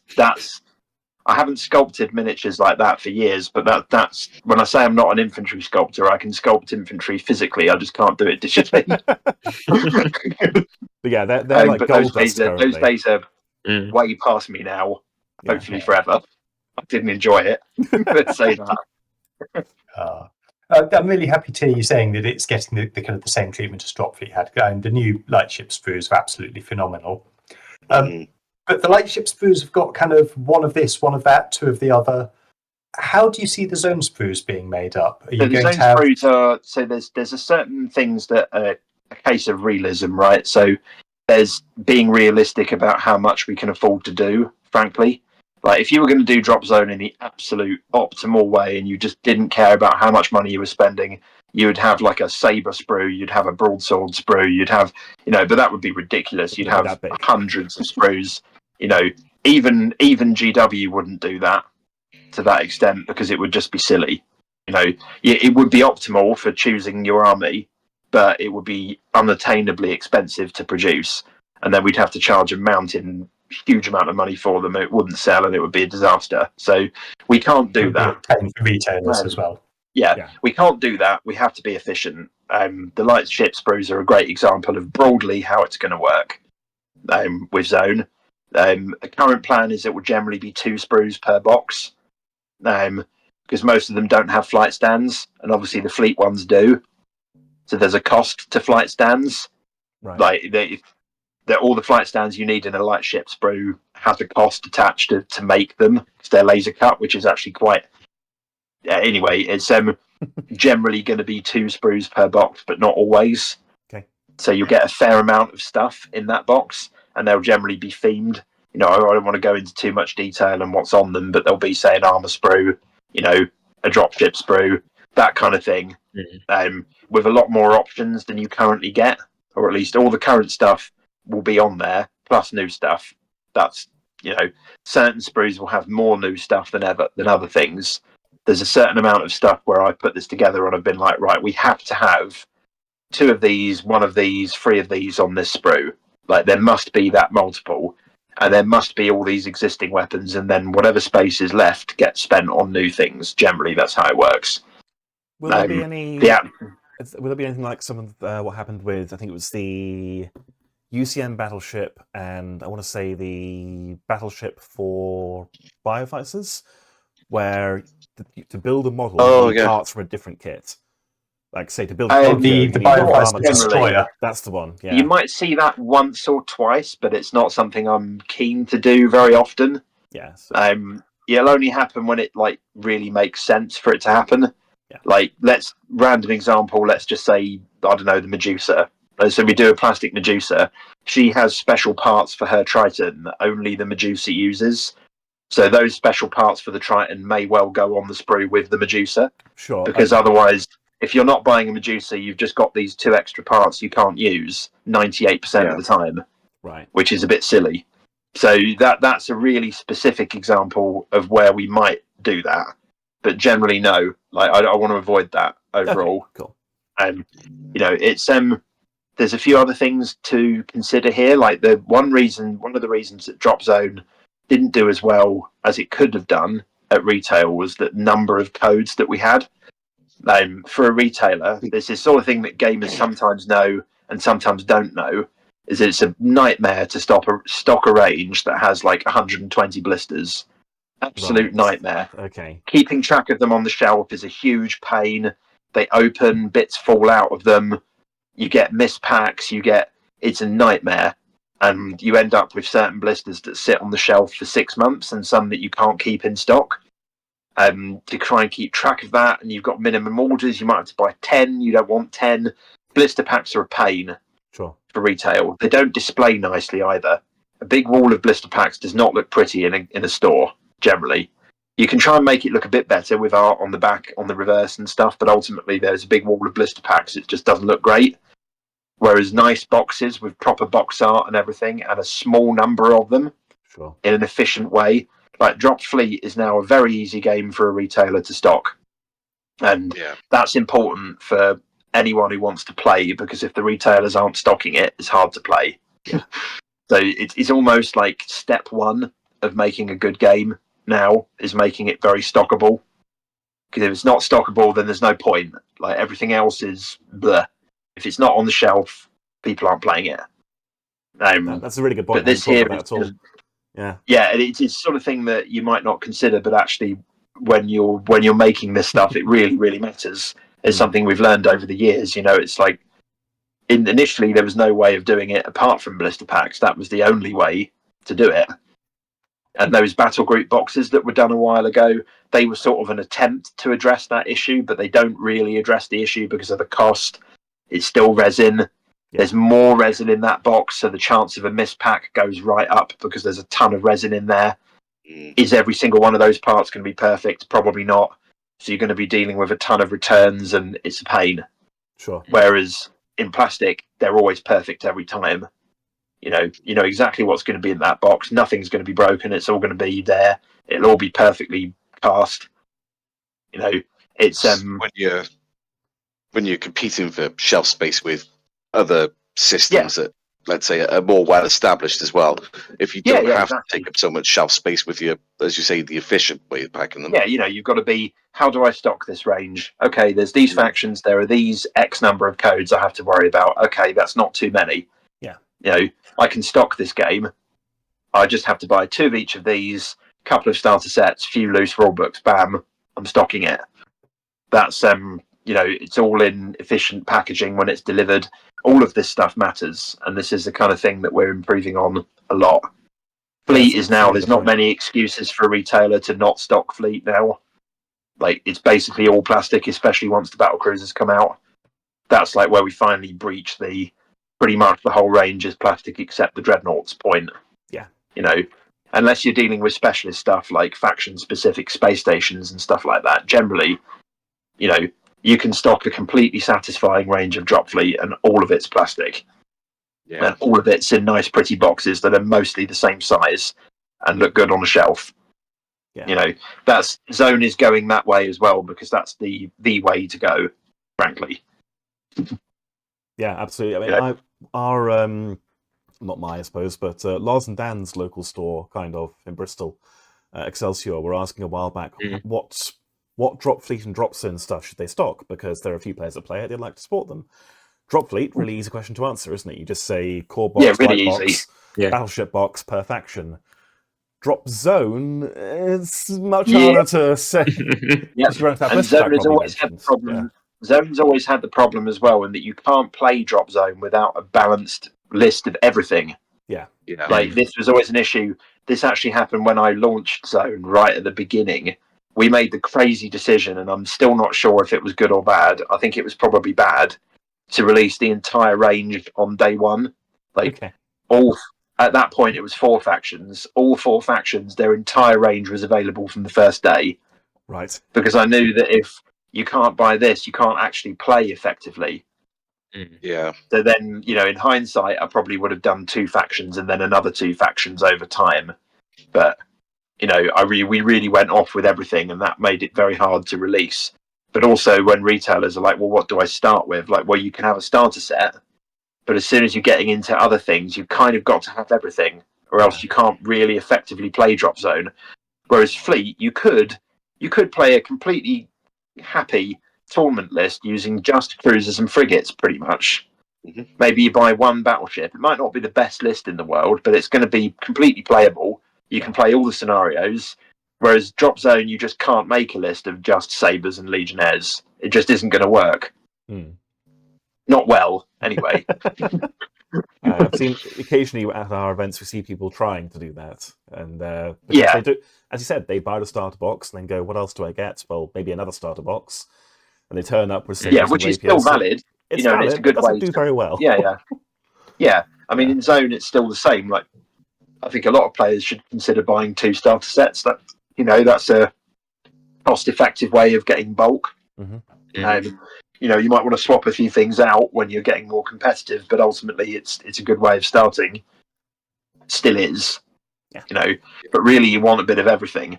So this is intended to address that problem as well. I guess that with the way you're doing the sprues, if you're going for the sort of the light ship sprue to compare it to Fleet, you don't have the box specific units anymore. So things like the Widows in the Shaltari army. There'll be. Widows, Yeah, we're going to be doing. I imagine most of the blisters will still be available direct only if somebody wants lots of one thing. Obviously, like same with Fleet, you can still do that with Fleet, and that's going to be the case here. It's not retail friendly, but it's kind of player friendly. So we'll keep doing that as we can.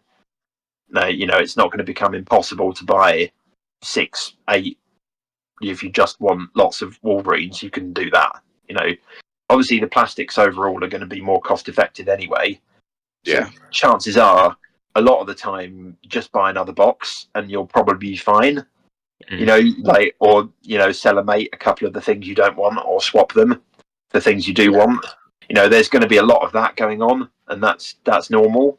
It's fine. I'm happy with that. Yeah, it's starting to see a lot of that on things like eBay, where people are selling components of sets now. Yeah, that sort of thing. I mean, that's just a kind of secondary market, which you can expect with this kind of thing.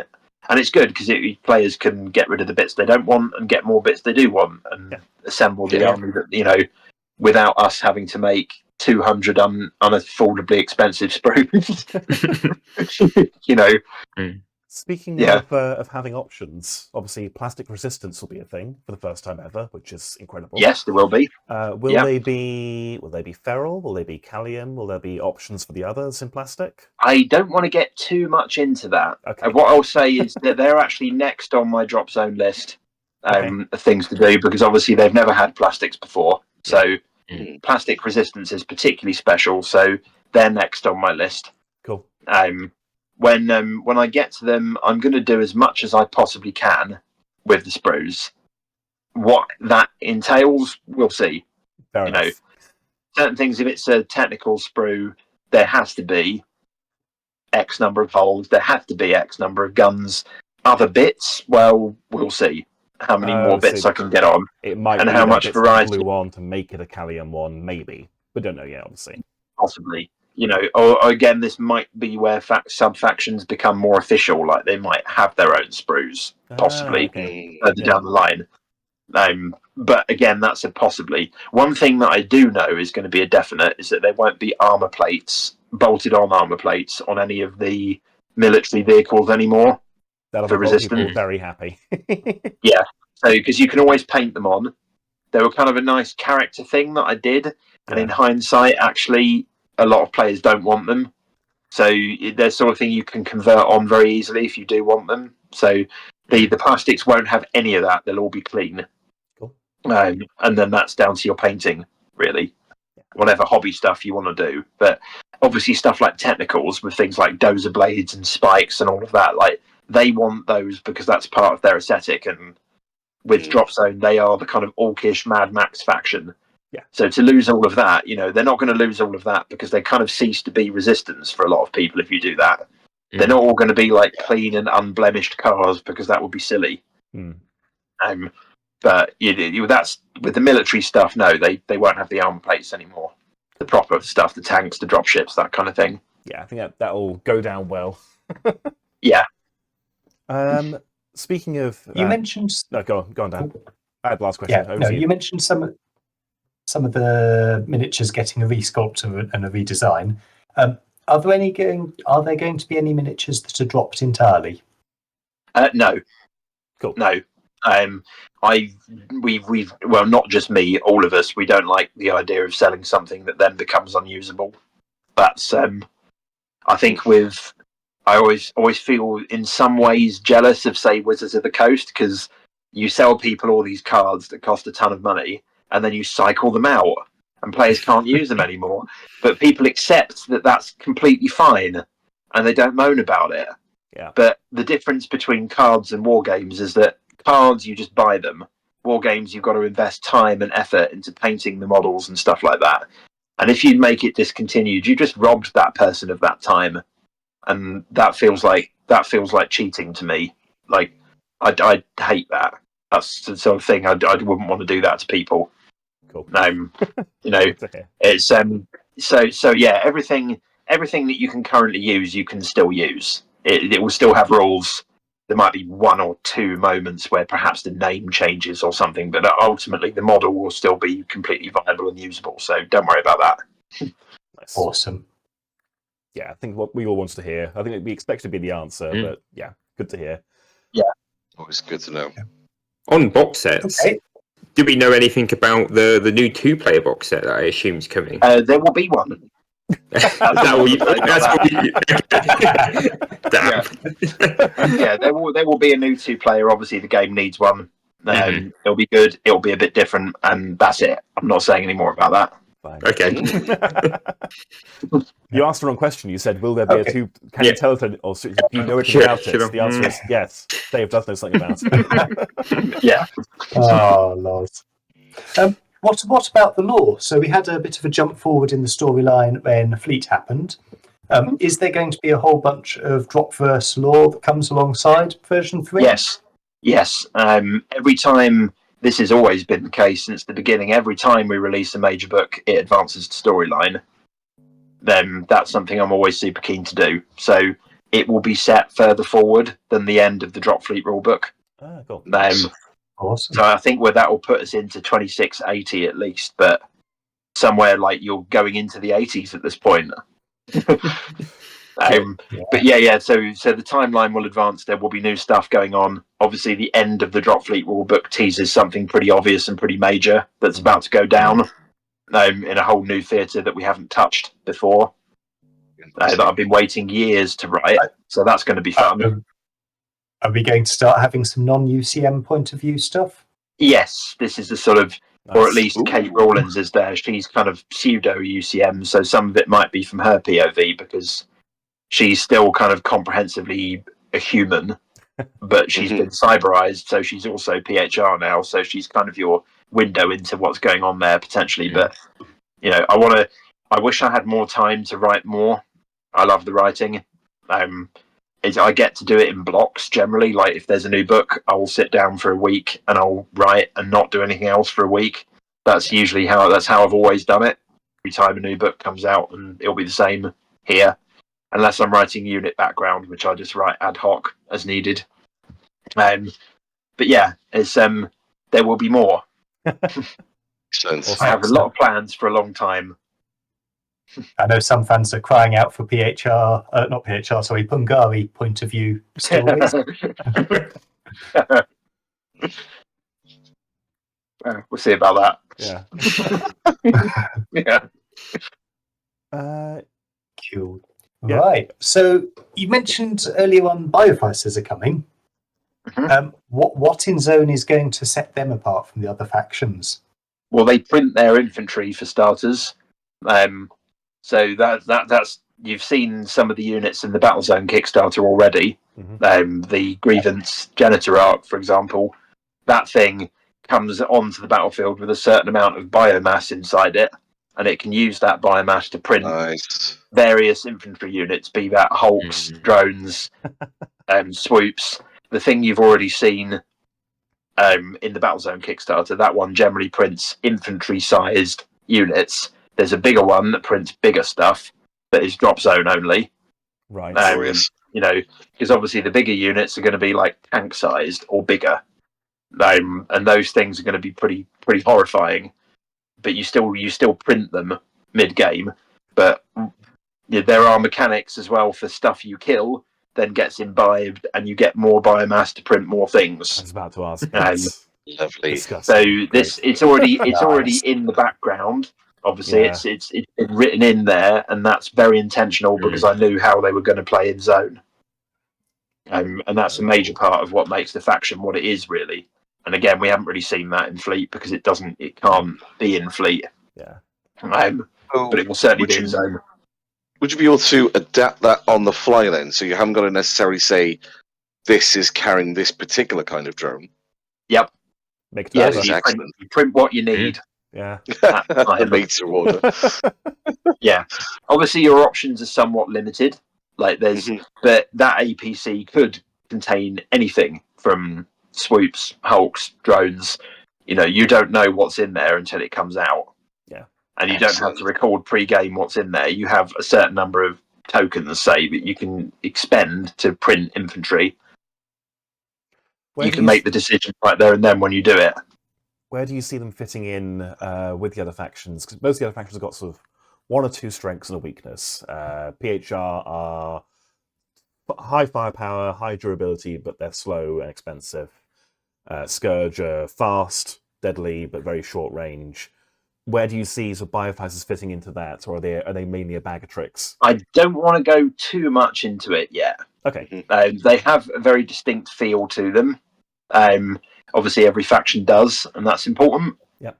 The way that the biggest one is their printing of infantry and biological units does change how you have to play, because it affects your speed of deployment in a good and bad way. But I can't get into it too much. I don't want to get into it too much. But they're going to be interesting. Let's just say they will feel very different from the other factions. Yeah. Nice. What lessons did you learn from doing the first 4+1 factions that you're applying now to Bioficers in terms of faction design? Well, you just they've got their own aesthetic, I suppose. I mean, I always start with the Bioficers are triangles and cylinders. Start there and go from there. Every that's from the design standpoint. The nice thing about a lot of Bioficer stuff is there's no consideration to crew for vehicles. None. They don't have crew. They have an AI. So that means you can do some quite interesting shapes and things like that. They are more designed for plastic than the other factions, because the other factions have been resin at one time or another. The Bioficers have never been resin. They are plastic from day one, so they're designed differently because they're most appropriate for the process they're being manufactured in. Yeah, which is good because there's certain stuff you can do with plastic that you can't easily do with resin. From a rule standpoint, you just want to, they're still in progress, frankly, but there's a general idea of how I want them to play and the aim for them. And it's a case of making the rules fit that aim, largely. Having a plan before you start, important. But there's always been that, like every faction, there's always been when the Resistance were done, it was like, right, how are these guys going to play? What's going to be their thing? Yeah. You build around stuff like the technicals, the hovercraft, they really change how the Resistance play. And that's your kind of core stuff, and then you build around it. Going back to models briefly, but Bioficer models, will they all do the same thing Dropzone's almost famous for, of connecting to transports physically? Oh, absolutely. Cool. Yeah. Well, you can see it in, I don't know if you saw it, there's a video on our YouTube channel of the Bioficer medium drop. Yeah. Whole army, all your tanks connected to transports and so on. Yeah. There won't be any vehicles that don't fit in their transports because I'm super keen on that. they actually currently have a very standard mount point system that's more standard than every other faction. Okay. That dropship in the video is not really a medium dropship. It's like a medium and a half dropship. So it's not really a heavy, but it's bigger than a medium. That's another thing that's different. You know, that thing can carry 4 of those tanks, and those tanks are quite big. Mm. They're Gladius big, and it's carrying 4 of them. So it's really like 2 Condors there, that dropship. But they have other dropships that are smaller. Sure. But they all share that same mount point system. Even the light tank, you can see it in the Battlezone Kickstarter. The Fawn light tank, you can see the same mount point design at the back of that. Yeah. That they all share. So actually, the Bioficers are more consistent than the other factions in that way. But that fits their aesthetic, and it fits the AI faction of them. You know. Mm. Yeah. Very cool. Okay. Very much looking forward to seeing that. Yeah. Excellent. I think we're coming towards the end of the questions that we've had.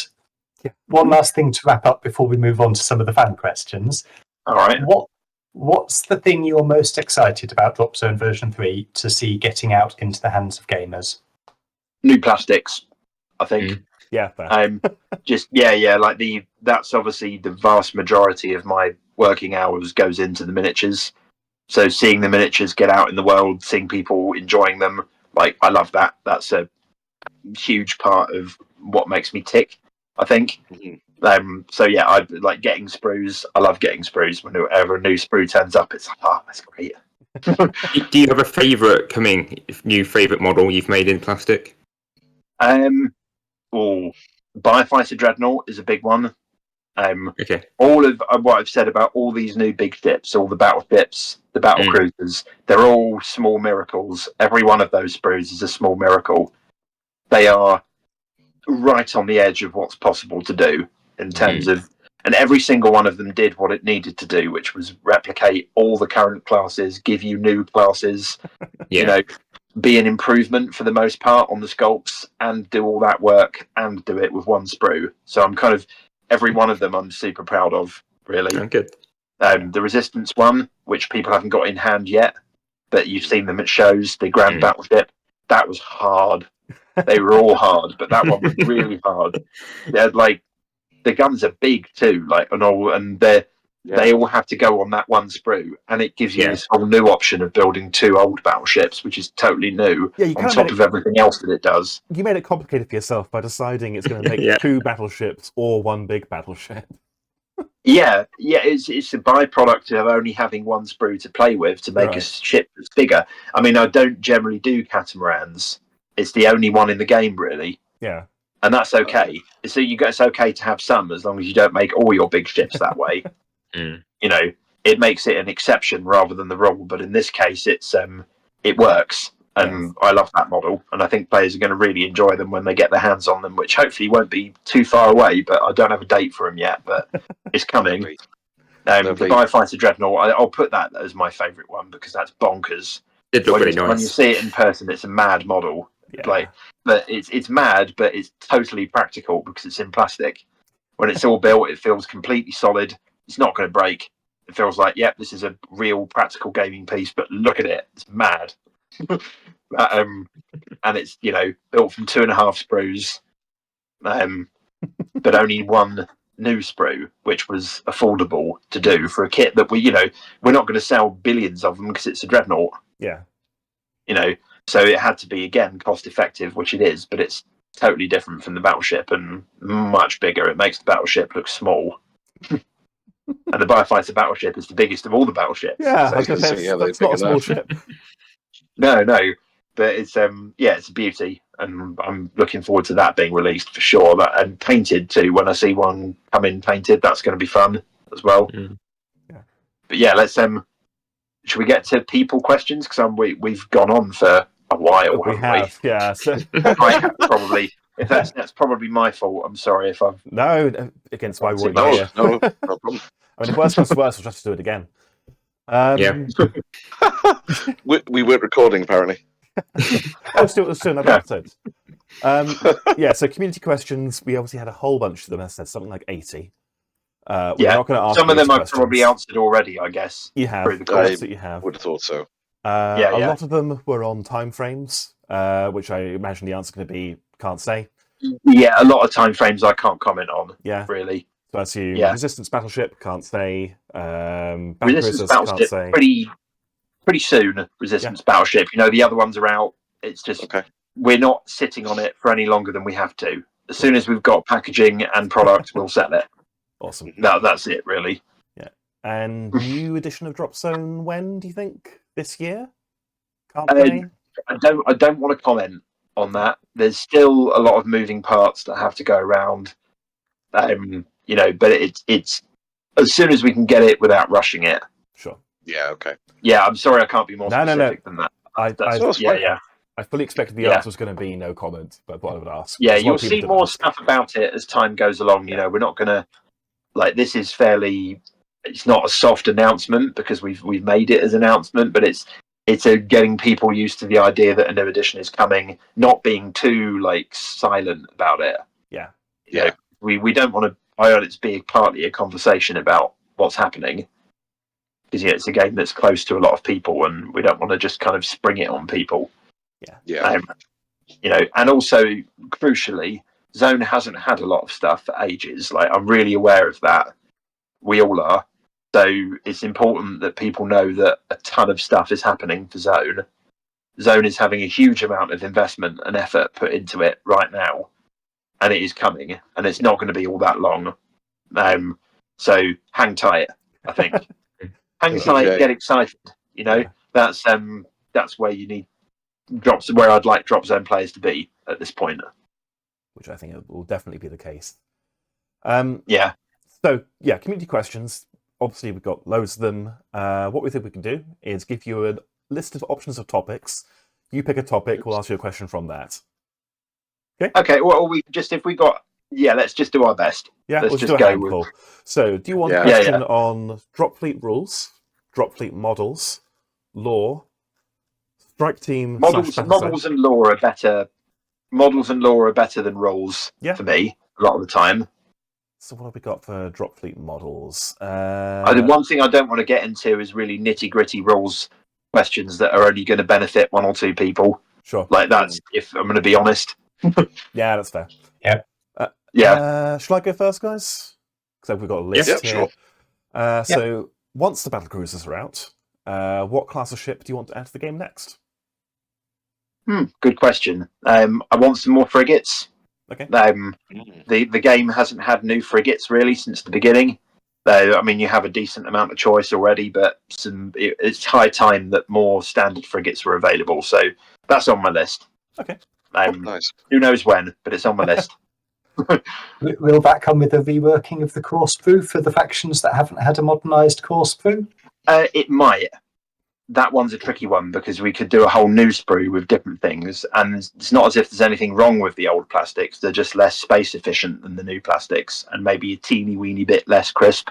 But once painted up, I don't think there's a huge difference. But it's more about how much more efficient those sprues are. So many more parts and better quality parts on a smaller sprue. Yeah, if we could just click our fingers and do that, we would. But there's a lot of other things to do as well. Okay. One of you guys want to ask a question? Yeah, sure. When are we going to get the UCM Cardiff ship then? At some point, it's got to happen, isn't it? That could be a special edition for a tournament, actually. It was touched on in the previous one that you did about the 3D printing thing. Oh, yeah. And this is an interesting thing that opens up a whole ton of options for us. One of them is to do incredibly limited models for things like tournaments. The Cardiff class ship you only get by going to that one tournament, and that is it. There is one per player, and that is no more. We can do stuff like that, and we can feasibly manufacture them that way, which is fun. Don't toy with my emotions, Dave. Yeah. So we'll see about that. It probably wouldn't be an entirely new cruiser sculpt because that takes me like a week, and but we'll see. But All right. Excellent. Great news.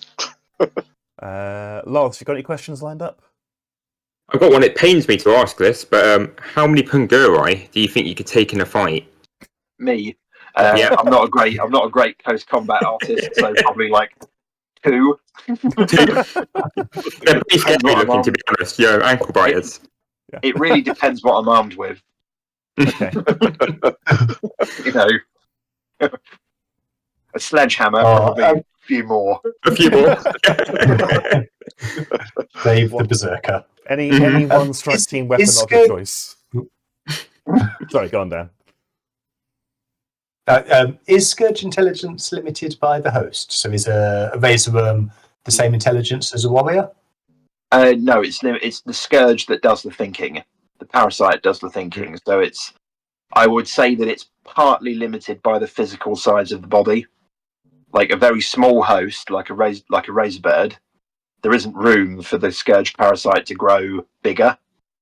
So it's perhaps not going to have enough room to grow a bigger brain. But, in a normal sized host, no, it's the host intelligence is nearly irrelevant. Okay. Interesting. It's got its brain to control its own bodily functions, which it can do anyway, but the actual thinking is done by the Scourge itself. Completely unrelated. Will Bioficers get a station kit? Yes, they will. It's sculpted already. It's actually particularly badass. It's probably the most badass out of all of them. Cool. I sculpted it a while ago. I don't know when we're going to release it, but it's done. It's happening. Awesome. Plastic or resin? Or can you can't comment at this point. Fair enough. Yeah. Fair enough. But still, that's cool to know. And then that will be literally Bioficers have everything, I guess, at that point, won't they? Yep. Nice. Don't want to have any faction be underrepresented in models.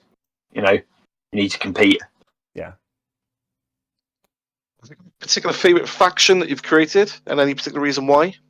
If I'd have answered that before, I'd have said Shaltari. They're not my favourite faction from I've always loved sci-fi military, so the UCM is kind of I feel very comfortable with the UCM as an aesthetic. But I like the Shaltari I think they're my most original faction.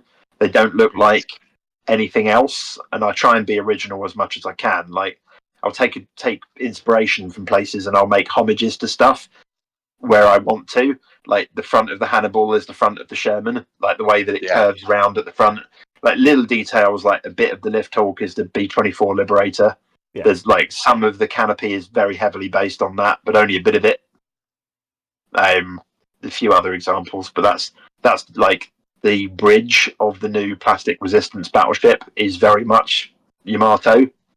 Yeah.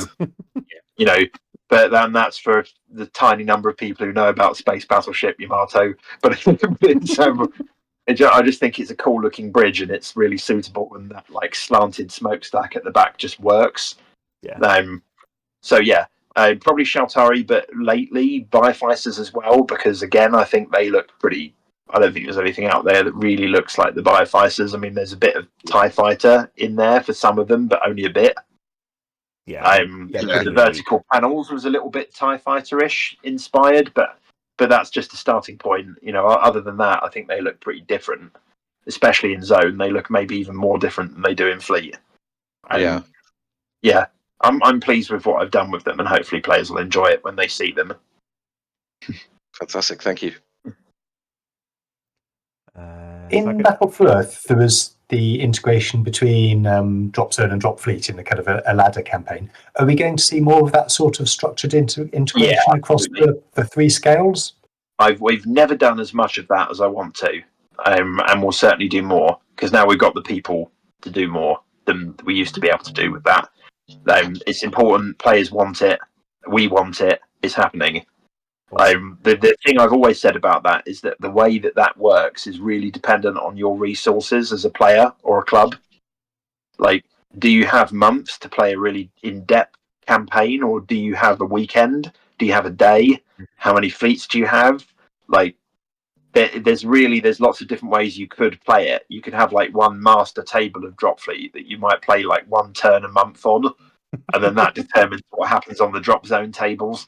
What we want to do is give players as many options to combine the 2 games as as we can, and then you fit your option to what you've actually got available to you on the day or month or year or however it is that you want to play that campaign. Gareth and I talked a while Yeah. back about doing a simultaneous Dropzone and Dropfleet event. We did that in I can't remember if any of you were at that at the old Firestorm. I did come along to that when it was Did good you? It was fun. so much fun. It was daft, but it was fun. I was It had thinking- like a I was thinking it's a good The idea. fleet if you Strolling over think to someone's table with a dinner plate saying, I'm sorry. Yeah, literally, or like, you, it's, just, you just tell the UCM player, yeah, really sorry, your New Orleans got shot down. You can go home if you want. You're not needed to play zone. You didn't make it. I'm just going to there's remove obviously, these buildings. Yeah, there's always like a massive layer of abstraction because obviously Yeah. like a shell from a Madrid is going to destroy an entire drop zone table instantly and everything is dead.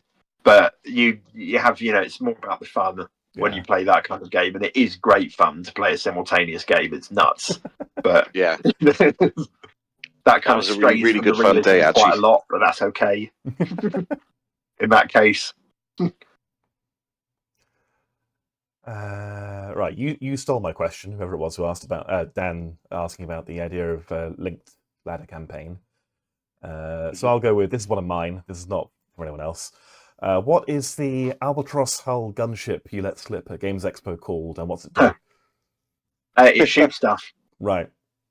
Okay, But that's fair enough. it, sorry. I walked into that. Yeah. Um, You got a name for it? it does exist. I did sculpt it. That's Okay. that is true. But I'm not telling you anymore. Fine. All right. Fine.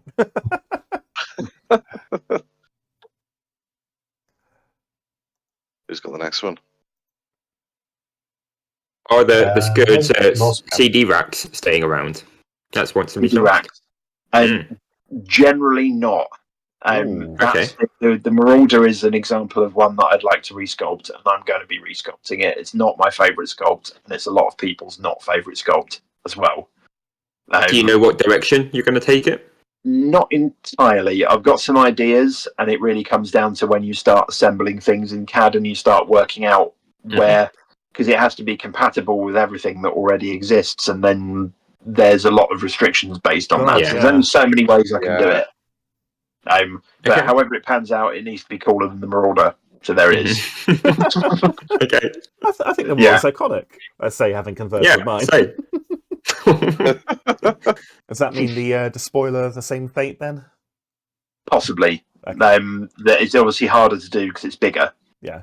Yeah. To carry like 9 of them, and there's the plastics is a boon and a curse at the same time. Yeah. There are things I can do now that I couldn't do then, Yeah. which will help me. But also some things I can't do, like big blobs. Can't do big blobs. Not very efficiently anyway. But we'll see. It's happening. Okay. Changes will occur. Hadn't occurred to me what you just said. So new transports will have to transport old models and vice versa. Generally, yeah. So try to make them fit. my approach here is I do as much as I possibly can, but there will be the occasional moment when things aren't 100% perfectly compatible. Okay, fair enough. Because it's nearly impossible to do that Yeah. for various technical reasons. But I would say 9 times out of 10, you're fine. Okay. Good example is, say, the new Raven, which has its grabbers posed wide to hold the newer, wider, larger buggies. Like, the Wolverine will still fit under there, fluff-wise. You can see that the grabbers will close and it will hold a Wolverine, no problem. But physically, the model, it won't, because the grabbers are wide to accommodate the bigger ones. That's like the only way around that is to have posable grabbers on a light dropship, which is just no. Yeah. Like the amount of extra space that takes up on the sprue. Like you can have posable grabbers that for nine people out of 10 is a ball ache to assemble. Yeah. You can have that, or you can have 2 new weapon options. What do you prefer? I guess the one guy out of 10 who does really want to, for some reason, have his new Raven and his old Wolverines, you can take a pair of clippers to it if you need to. You can make it work. None of this stuff. Yeah, exactly. Like there's some of them are really teeny tiny changes, like bits like the geometry of the sides of the grabbers have extended a bit because of the way the hulls are done on the new sabers, so that the old sabers will fit just fine, but they'll sit a bit lower, I think. Yeah. There's a few little minor tweaks like that most players won't even notice. Like when you do it in the CAD, you see, but in the real world, it's a quarter of a millimeter, and it actually doesn't matter. Yeah. There's a lot of moments like that, but I do my best. New UCM stuff. Is it going to be Ferrum or Titania? Mostly Titania. Which It's the a kind of boxy newer one. aesthetic for them. Yeah, so the Ferrum stuff might end up becoming a little bit collectible, actually. That's I like them, but they don't quite match the rest of the army. And the new Titania stuff is just a bit more in keeping with the rest of the UCM. So it doesn't say that I don't like the Ferrum ones, because I do, but it's in line with the more modern UCM stuff we've been doing. So I've already got one faction that's got entirely variant dropships. What's the second? Don't you already own 3 Ferrum albatrosses? Yes, but I'll need another one to make a gunship. That's true. Yeah. Yeah, good point. What else we got? This one, I wasn't sure whether to file this under law or file it under jokes, but can you elaborate on how 100% of everything bad that's ever happened is the Sheltari's fault? a lot of it is. A whole lot of death and suffering is definitely the Sheltari's fault. Cool. Good. We'll That's clip for that sure. bit. Yeah. But obviously the Bioficers are here to cause their own death and suffering, and they have nothing to do with the Sheltari. Yeah. Apart from the fact that Sheltari have been running away from them for a long time.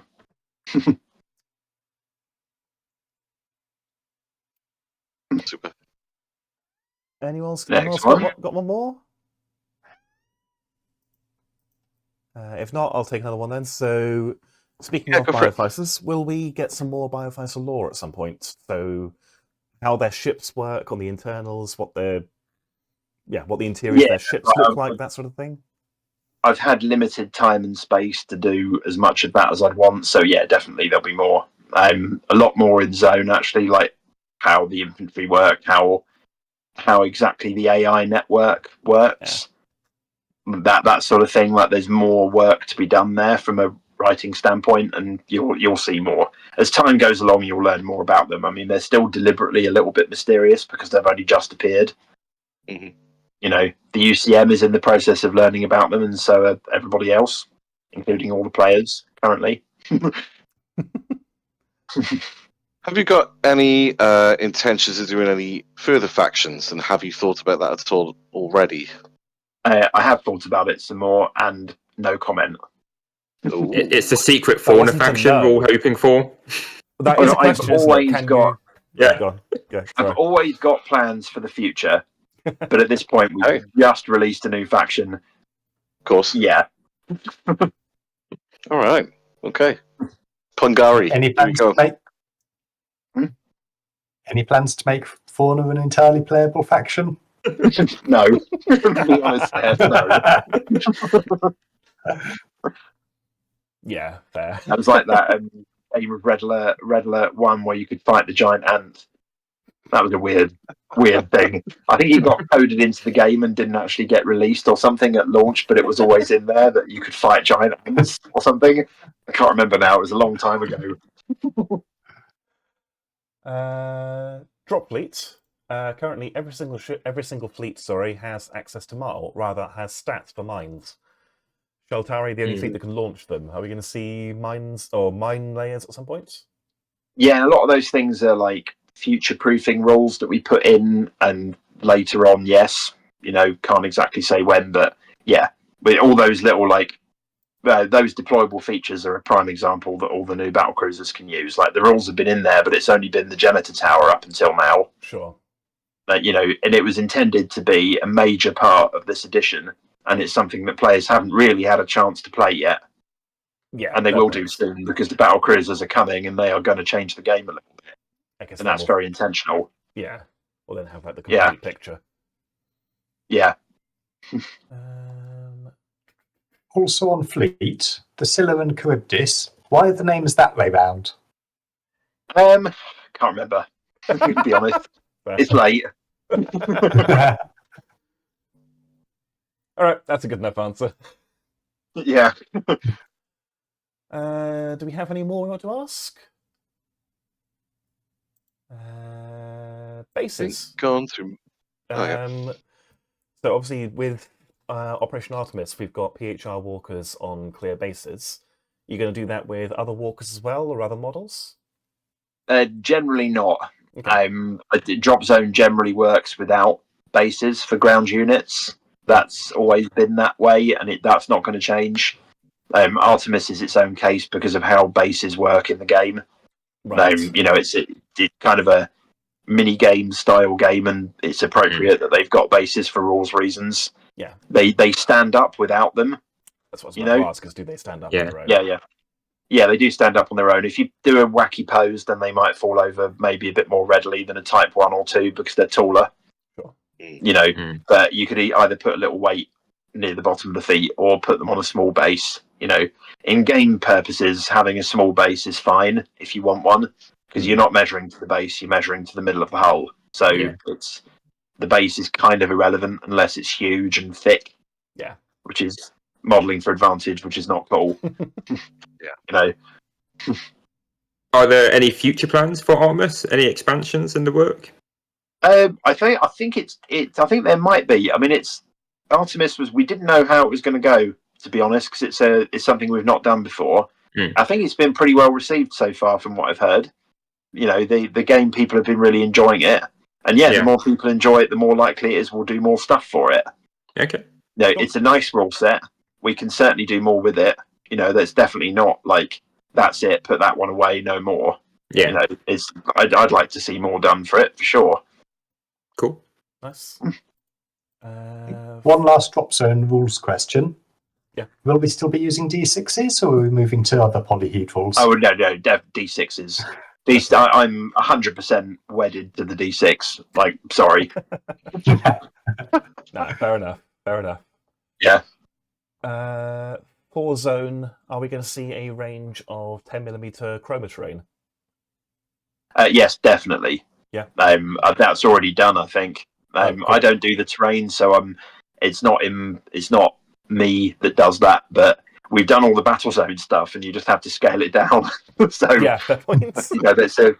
And they'll absolutely. I'm actually really looking forward to seeing a board of chroma terrain zone, because it's actually easier to do zone than it is to do bigger stuff. It's going to be a cost-effective and really nice board when that comes out. That's like chroma is one of those rare things that gamers want scenery that's fairly cheap, that looks great, that requires almost no effort, that's really tough. you want all these boxes ticked. It's hard to tick all those boxes for players, and I think the chroma zone set, or sets plural, I don't know exactly what the plans are, but there should be a good amount, and they're going to be great. They're really nice. I'm really impressed with the chroma stuff so far. I've got nothing to do with it, so again, I can say that as just a remote observer. It's not your own work, so yeah, exactly. I've got this chroma bunker, which is obviously a very different scale, and it's gothic and so on, but it's very impressive how easy it was to put together. It's durable. In person, really vibrant, tough. Yeah, exactly. Like, you can just tuck them in a box. You don't have to stress about them. Which again, down the stairs, it'd be fine. Yeah. Doesn't scratch itself, at least not easily. You have to really deliberately work at it to get one to do any damage to another, which is really nice. Wow. Yeah. Good stuff. Cool. I'm pleased with that. Wish we had that years ago. Those have been the barriers, haven't they, for Dropzone? Have been, you need a different terrain scale, and then most of the models are resin, and nowhere really stocks it. And those are the three hardest things to get for convincing someone to play this really good game, and you're fixing all of them simultaneously. Yeah. Those issues have always been there for years, and we've only recently been in a position to really fix them. Yeah. That's I'd like to see both these games stocked by every decent retailer, and you want to give them no excuses not to. Like, why aren't you stocking this? It's all here. Yeah. Yeah. Fleet, if your gamers have got any interest in spaceships whatsoever, you should be stocking Fleet. Yeah. No spaceship game has ever had this many plastic sprues, ever. You know, No, then I guess it comes hasn't, me. is it? No, not even. And the number of ships classes in plastic as well. Again, never. You know, so if you like spaceships, it's happy times. Yeah. As long as you don't hate Dropfleet. Which would be weird. Yeah. And if you like small, epic scale, 10mm scale sci-fi, good time Yeah. coming soon. I mean, actually, that picture has changed a little bit since Zone was released. When Zone was released at the start, there was nothing in 10mm or anywhere near to 10mm. And everyone was like, why have you done 10mm? This is such a weird scale. Why have you chosen 10mm? Like, why not 6? Because Epic is 6mm. Like, it should have been 6mm. And then time has proven that it was a good choice because, surprisingly enough, Titanicus and stuff, they're not 6mm. No. It's too small.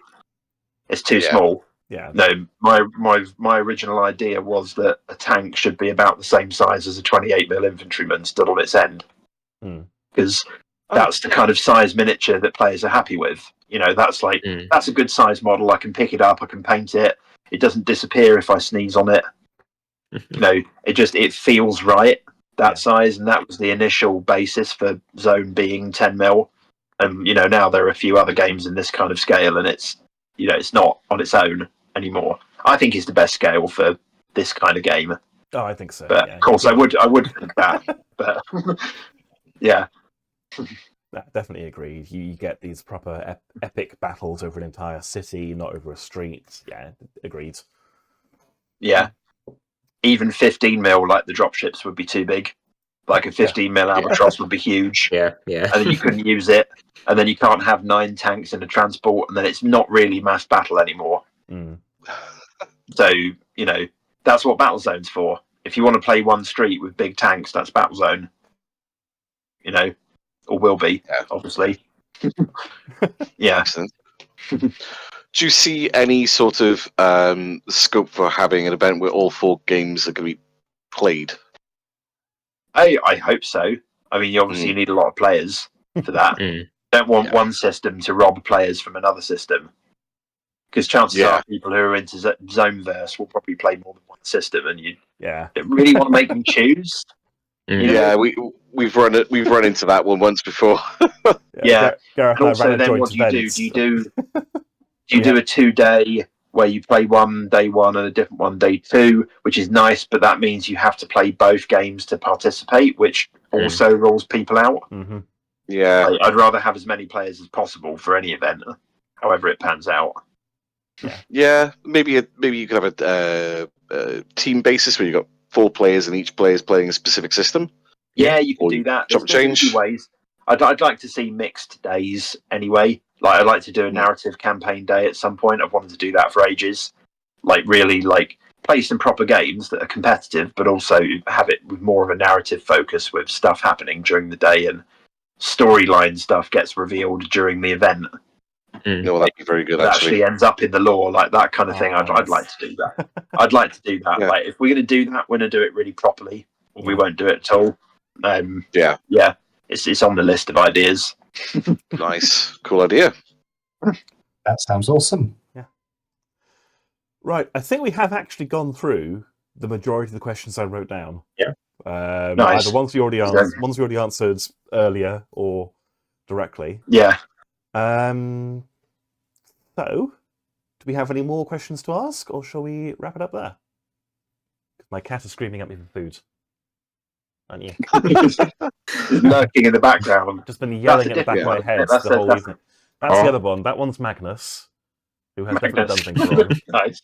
And Horus is sat over there at a shop, just staring at me, trying to make me feel guilty. So I should go fairly soon. Yeah, and thank you for doing this with us. This has been That's right. fun. I hope it's been good. It's been fun. Much. Yeah, I like doing these, and hopefully this gives people some more answers. Without, I don't like Chinese whispers either. If I'm like got it from the horse's mouth, as it were, and hopefully I've not said too much. I don't think I have. Sometimes I have a tendency of saying too much in these things, but it's this is where we'll see. Important to give zone players a lot, because when we're not right at this minute giving them a load of new models today. but it's coming, and this is all happening. And the more of a complete picture of that project we can give people, the better. I think at the moment. Yeah, absolutely, and it's really appreciated. Hopefully, it goes down well for people who've been watching or listening for the past 2.5 hours. Hopefully, you have found this informative. I'm sorry if I've gone on too much. You're probably sick of my voice by now, so no, again, I'm sorry. Quite so the opposite. I'm This sure is what you'll we be wanted alright. to do. If anything, we'd be happy to do. Well, we would like to do this again at some point when there's some more to talk about. Yes, definitely. It's good. Save up some stuff. I'd like to do another one of these at some stage. Maybe I'll have some actual new stuff to show you. Like during that, if I can get permission to do it, I can be like, ta-da! Well, I've got you on Discord now, so I can just ask you directly.